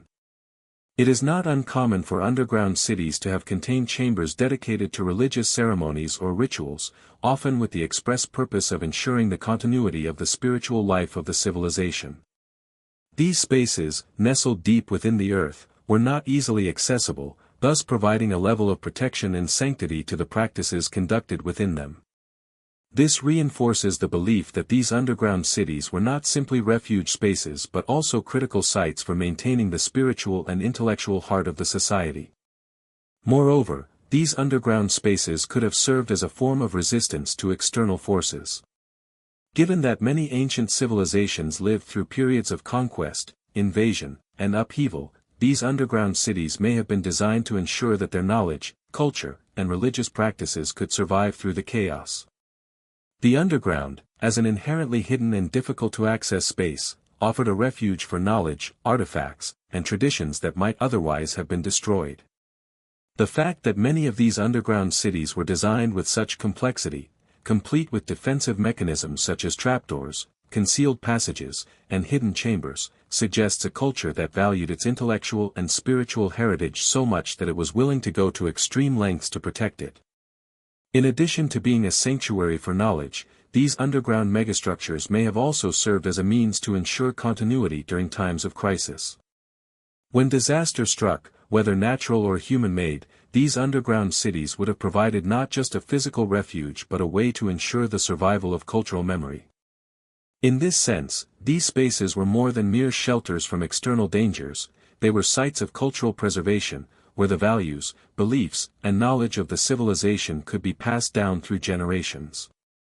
This preservation of cultural identity was crucial for the survival of the civilization itself, as it ensured that the people would not lose their connection to their past, their beliefs, or their traditions. One of the most fascinating aspects of these underground spaces is the possibility that they were designed to serve as sites of initiation or spiritual transformation. Many ancient cultures believed that the underground was a place of transformation, where the soul could undergo trials, purifications, or tests before being allowed to ascend into the spiritual realm. The very act of descending into the earth was seen as a journey into the unknown, a rite of passage that could bring about spiritual enlightenment or rebirth. The underground cities may have been designed as sacred spaces where individuals could undergo these transformative rituals, emerging not only physically safe but spiritually purified and enlightened. The idea of the underground as a space for transformation is supported by the design of certain underground complexes. Many of these spaces contain chambers that were intricately designed to guide individuals through specific rituals or processes. Some were used as temples or sanctuaries for prayer and meditation, while others may have served as the setting for secret initiations into religious orders or societies. The underground, as a place of mystery and darkness, was seen as a place where the boundaries between the physical world and the spiritual realm were thin, a place where one could connect with the divine or experience profound spiritual change. The existence of these hidden spaces also suggests that the civilizations who built them possessed a deep understanding of the spiritual significance of their environment. The construction of such elaborate underground megastructures could only have been carried out by a society that saw the earth itself as a living entity, imbued with spiritual power. The careful planning and design of these cities, with their integration of religious symbols, rituals, and practices, suggest that the builders believed that the underground was not just a physical space, but a sacred space capable of connecting them with the divine. These megastructures were not merely functional, they were an expression of the civilization's deepest spiritual beliefs.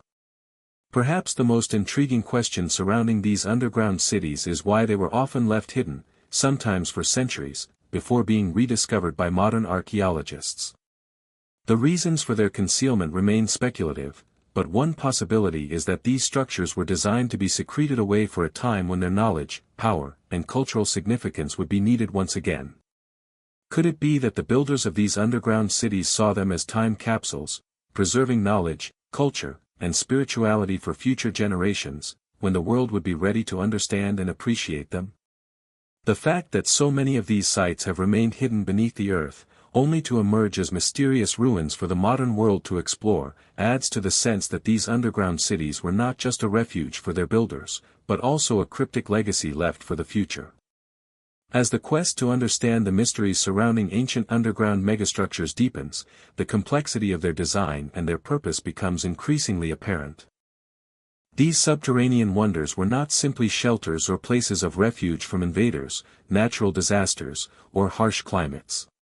They were, in many ways, a profound manifestation of the ingenuity and vision of ancient civilizations. The fact that entire cities, temples, and networks of tunnels were built beneath the Earth's surface challenges conventional perceptions of ancient architecture, engineering, and cultural practices. These hidden worlds continue to captivate us, posing questions about their creators' intentions and the knowledge they sought to preserve and protect. The more we explore these underground spaces, the more we begin to see them as a reflection of human resilience and the desire for survival in a world fraught with uncertainty. One of the most striking aspects of these subterranean cities and structures is the advanced engineering and architectural techniques that were employed in their construction. In regions like Cappadocia, Turkey, where vast underground complexes have been uncovered, the builders utilized the natural geography of the land to their advantage. The soft volcanic tuff found in the region allowed for the easy excavation of tunnels and rooms, creating intricate networks of living spaces, storage areas, and defensive structures.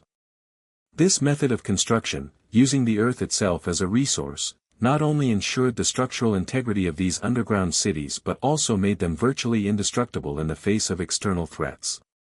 The engineering involved in the creation of these spaces is remarkable not just because of the scale of the projects, but also due to the precision with which they were executed. Many of these underground cities contain multiple levels, with some extending as deep as 8 stories below the surface.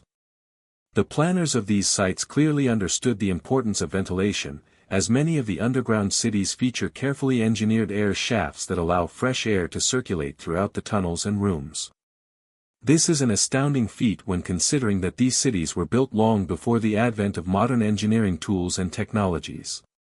The complexity of the water and waste systems, as well as the meticulous planning of escape routes and defensive structures, suggests that these were highly organized, strategically designed environments, meant to support large populations for extended periods.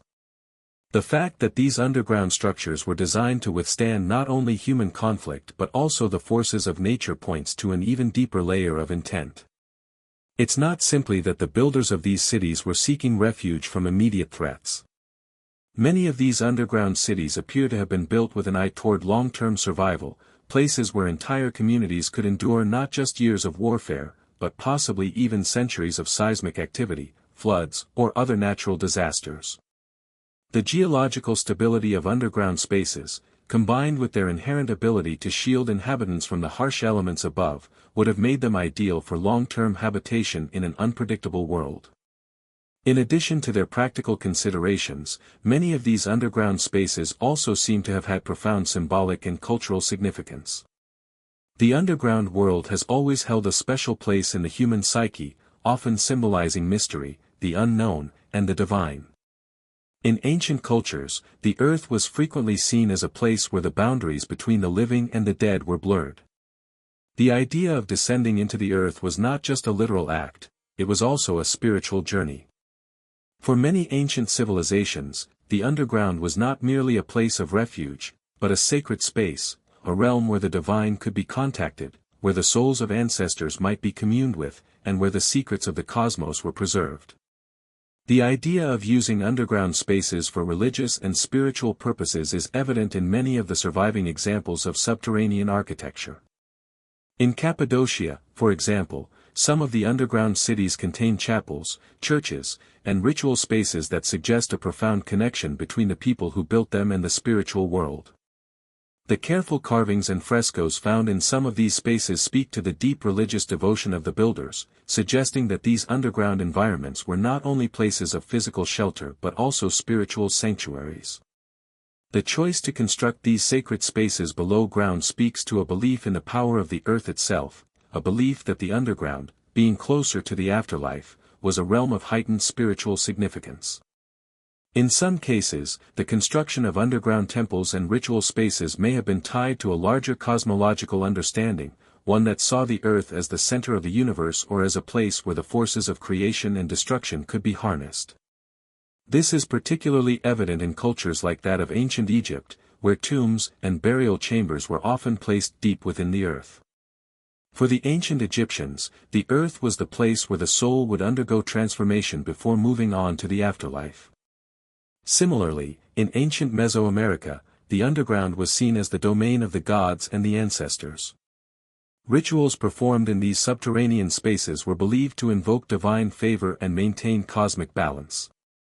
These underground spaces also seem to have been designed with a strong sense of continuity in mind.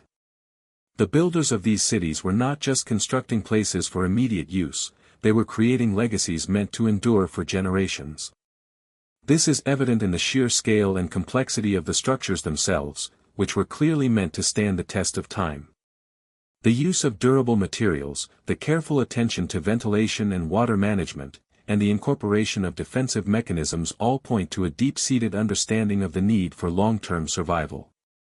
The underground cities were, in many ways, time capsules, spaces designed to preserve the knowledge, culture, and practices of the civilization for future generations. Whether they were intended to survive through natural disasters, invasions, or the decay of time itself, these spaces were built with an awareness that they had to outlast the moment and remain intact for those who would come after. This sense of continuity is further reflected in the way these spaces were integrated into the landscape. In many cases, the construction of these underground cities was not an isolated event but part of a larger effort to create a sustainable and harmonious relationship between the built environment and the natural world. These spaces were often carved into the very heart of the earth, creating a fusion of man-made architecture and natural geology. The builders understood that the earth itself could be a powerful ally in the preservation of their cities, providing not only shelter but also a sense of connection to the broader forces of nature. The integration of water systems, ventilation shafts, and even agriculture into these underground spaces speaks to a worldview that saw no separation between the earth and the people who lived on it. Instead, the earth was a living, breathing entity, one that could sustain life if its secrets were understood and respected. It's also worth considering the cultural exchange that may have occurred around these underground sites. These megastructures were often built at the crossroads of trade routes or near regions rich in natural resources. This strategic location would have allowed the underground cities to serve as hubs for commerce and cultural exchange. Traders, artisans, and scholars from different regions may have passed through these spaces, bringing with them new ideas, technologies, and philosophies. This exchange of knowledge could have been one of the driving forces behind the sophistication and complexity of the underground cities. Just as the earth provided shelter and protection, so too did it offer a space for the blending of cultures and the sharing of ideas that could shape the course of history. The discovery of these underground cities and megastructures is still an ongoing process, and with each new excavation, we gain new insights into the lives of the people who built them. As archaeologists and researchers continue to explore these hidden realms, they uncover not just the physical remains of ancient civilizations but also the stories of the people who lived and thrived within them. These underground spaces offer us a unique glimpse into the past, one that challenges our assumptions about ancient civilizations and reveals a much more complex and nuanced picture of human history. The fact that these spaces were designed to endure and preserve knowledge speaks to the timeless human desire to survive, to protect, and to create something that will last long after we are gone. Ultimately, the underground cities are a testament to the resilience and ingenuity of the ancient world. They reflect the desire to build something enduring, something that transcends the boundaries of time and space. These megastructures were not just shelters from danger, they were spaces where cultures and knowledge could be preserved, where spiritual practices could flourish, and where the human spirit could endure. As we uncover more about these ancient underground worlds, we are reminded of the power of human creativity and the deep desire to leave a lasting legacy, one that can survive not just the present moment but the test of time itself. These subterranean wonders are not just relics of the past, they are symbols of human perseverance, knowledge, and ambition, offering us a glimpse into a world that once was, and a legacy that continues to inspire awe and wonder today. The intrigue surrounding ancient underground megastructures grows ever more captivating as we continue to peel back the layers of history and consider the possibilities of their purpose and origin. While many of these structures have been uncovered in recent decades, the full extent of their significance remains shrouded in mystery. Some of these subterranean cities and networks of tunnels seem so complex and advanced for their time that they challenge everything we thought we knew about ancient civilizations. Their sheer scale, sophisticated design, and often hidden nature suggest that these were not simply places of refuge or shelter, but powerful expressions of human ingenuity, belief, and perhaps, a deeper connection to forces beyond what we can comprehend. To understand their full importance, we must delve into the factors that might have driven their construction, forces both pragmatic and mysterious, and perhaps even prophetic. At the heart of these underground constructions lies the question, why build such monumental spaces beneath the Earth's surface? In many cases, the underground nature of these cities wasn't just about physical protection, it was also a strategic choice. Throughout history, civilizations have faced various threats, whether from nature, political upheaval, or military conflict. For many ancient cultures, survival required not only fortifications but a sanctuary, a hidden refuge from the chaos that could suddenly erupt above ground. These underground cities were built into the very earth itself, taking advantage of natural formations like caves, volcanic rock, and even entire river systems. For a civilization facing external threats, building into the earth was an act of resilience and foresight. The earth itself became an ally, offering shelter from invaders, earthquakes, and the ravages of time. The sheer effort involved in building these cities beneath the earth's surface suggests a level of planning and resourcefulness that cannot be overstated. The complex underground networks found in places like Derinkuyu, a vast underground city in Cappadocia, Turkey, reveal an intricate layout of tunnels, rooms, and chambers that seem to stretch on endlessly. These underground spaces were not just hastily dug shelters but purposefully designed urban landscapes, complete with living quarters, storage areas, wells, and ventilation shafts. The planning that went into these megastructures must have been sophisticated, requiring not only advanced architectural knowledge but also a deep understanding of geology and natural resources. The people who built these cities didn't just dig, they thought ahead, ensuring that their creations could withstand the test of time and provide safety and sustainability for generations to come. What sets these underground cities apart from typical fortifications or shelters is the presence of what appear to be more than just utilitarian spaces. In many cases, these underground structures were not only designed for defense or refuge but were also equipped with sacred spaces, temples, and ritualistic areas. The inclusion of such spaces suggests that the underground was viewed as more than just a physical location, it was a place of spiritual power. Throughout history, many cultures have associated the underground with the divine, the afterlife, and the mysteries of the cosmos. It's easy to see how the underground could have been seen as a place of connection to the divine, a space that transcended the mundane and entered into a realm of greater significance. These underground sanctuaries, whether for religious worship or ritual sacrifice, may have served as places where the living could commune with the gods, make offerings, or seek divine protection. This spiritual significance is particularly evident in the design of some of the underground cities and temples. Carvings, frescoes, and even sacred symbols are often found on the walls and ceilings of underground chambers. These markings were not mere decorations, they were part of a broader religious or spiritual framework, one that sought to imbue the underground spaces with sacred meaning. In many cases, the very act of descending into the earth to perform rituals or offer prayers would have been viewed as a form of spiritual ascension, a journey into the underworld where the boundaries between the living and the dead, the earthly and the divine, were blurred.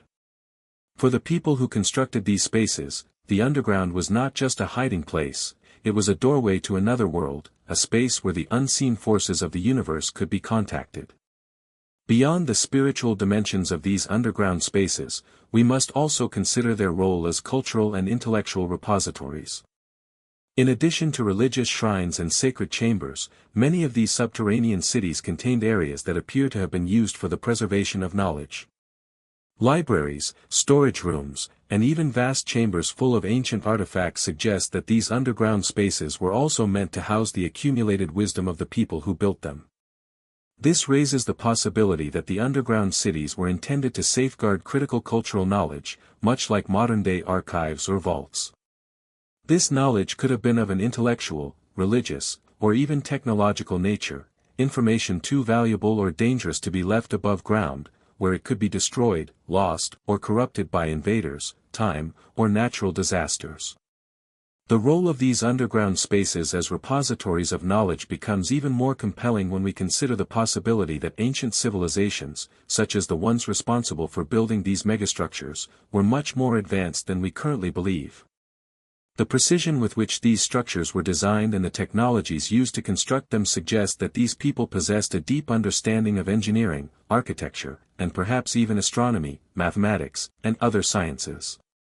The underground cities themselves were sophisticated in design, utilizing techniques such as ventilation systems, water management, and natural insulation to create self-sustaining environments. The idea that these ancient civilizations could have also been preserving advanced knowledge, whether in the form of sacred texts, mathematical formulas, or technological blueprints, raises fascinating questions about the extent of their intellectual achievements. The idea of the underground as a space for safeguarding knowledge also ties into the concept of secrecy. There is a palpable sense of intentional concealment in the design of these cities. Many of the underground sites have been carefully hidden, deliberately buried, or built in such a way that they were nearly impossible to detect from above. Even today, some of these sites remain largely concealed, accessible only through hidden passageways or secret entrances. This concealment suggests that the builders of these megastructures wanted their creations to remain undisturbed, either to protect them from external threats or to preserve their secrecy for some future moment. There is something deeply mysterious about the fact that these cities, once built with such purpose and care, were intentionally buried beneath the earth, only to be rediscovered millennia later. The secrecy surrounding these spaces hints at a greater mystery, a desire to keep certain knowledge or practices hidden from the outside world, perhaps even from future generations. As archaeologists continue to uncover these underground cities and tunnels, one of the most compelling aspects of their study is the role that these structures played in ensuring the continuity of ancient cultures. These cities were not just temporary refuges or fortresses, they were designed to preserve the cultural identity of the people who built them. In times of war, famine, or natural disaster, the underground cities provided a sanctuary not just for the physical survival of the population, but for the survival of their knowledge, beliefs, and way of life. These spaces allowed the people to endure, to keep their culture intact, and to pass it down through the generations. In this way, the underground cities were not only defensive structures but also cultural time capsules, designed to protect and preserve the legacy of their creators for posterity. The idea of preservation is further reinforced by the way these underground spaces seem to have been constructed to withstand the ravages of time. The geological stability of the Earth provided these cities with a unique durability, one that allowed them to survive centuries of conflict, natural disasters, and the erosion of time. The choice to build in such an enduring medium as the Earth itself is not just a practical consideration, it is a statement of intention. The builders of these cities clearly wanted them to stand the test of time, to endure long after their creators had disappeared. They wanted their culture, their beliefs, and their knowledge to persist, to be discovered, and to inspire awe in future generations. In many ways, the underground cities represent a form of immortality, an attempt by ancient civilizations to ensure that their legacy would be preserved for the ages. As these cities continue to be uncovered by modern-day archaeologists, they remind us of the complexity and sophistication of the ancient world. The people who built these structures were not just survivors, they were visionaries. They understood the importance of cultural preservation and the power of knowledge. They built these underground cities not just to protect themselves from immediate threats, but to ensure the survival of their culture, their beliefs, and their intellectual heritage for future generations. These cities, buried beneath the earth for millennia, are their legacy, a powerful testament to the resilience and ingenuity of humanity. As the mysteries of ancient underground megastructures continue to unravel, one undeniable truth emerges: these structures were far more than mere architectural feats or safe havens from external threats. Their existence points to an extraordinary depth of understanding, not only of engineering but also of the human need for survival, secrecy, and transcendence. The idea that entire civilizations could have constructed vast subterranean cities, hidden away beneath the earth, forces us to reconsider our assumptions about ancient cultures.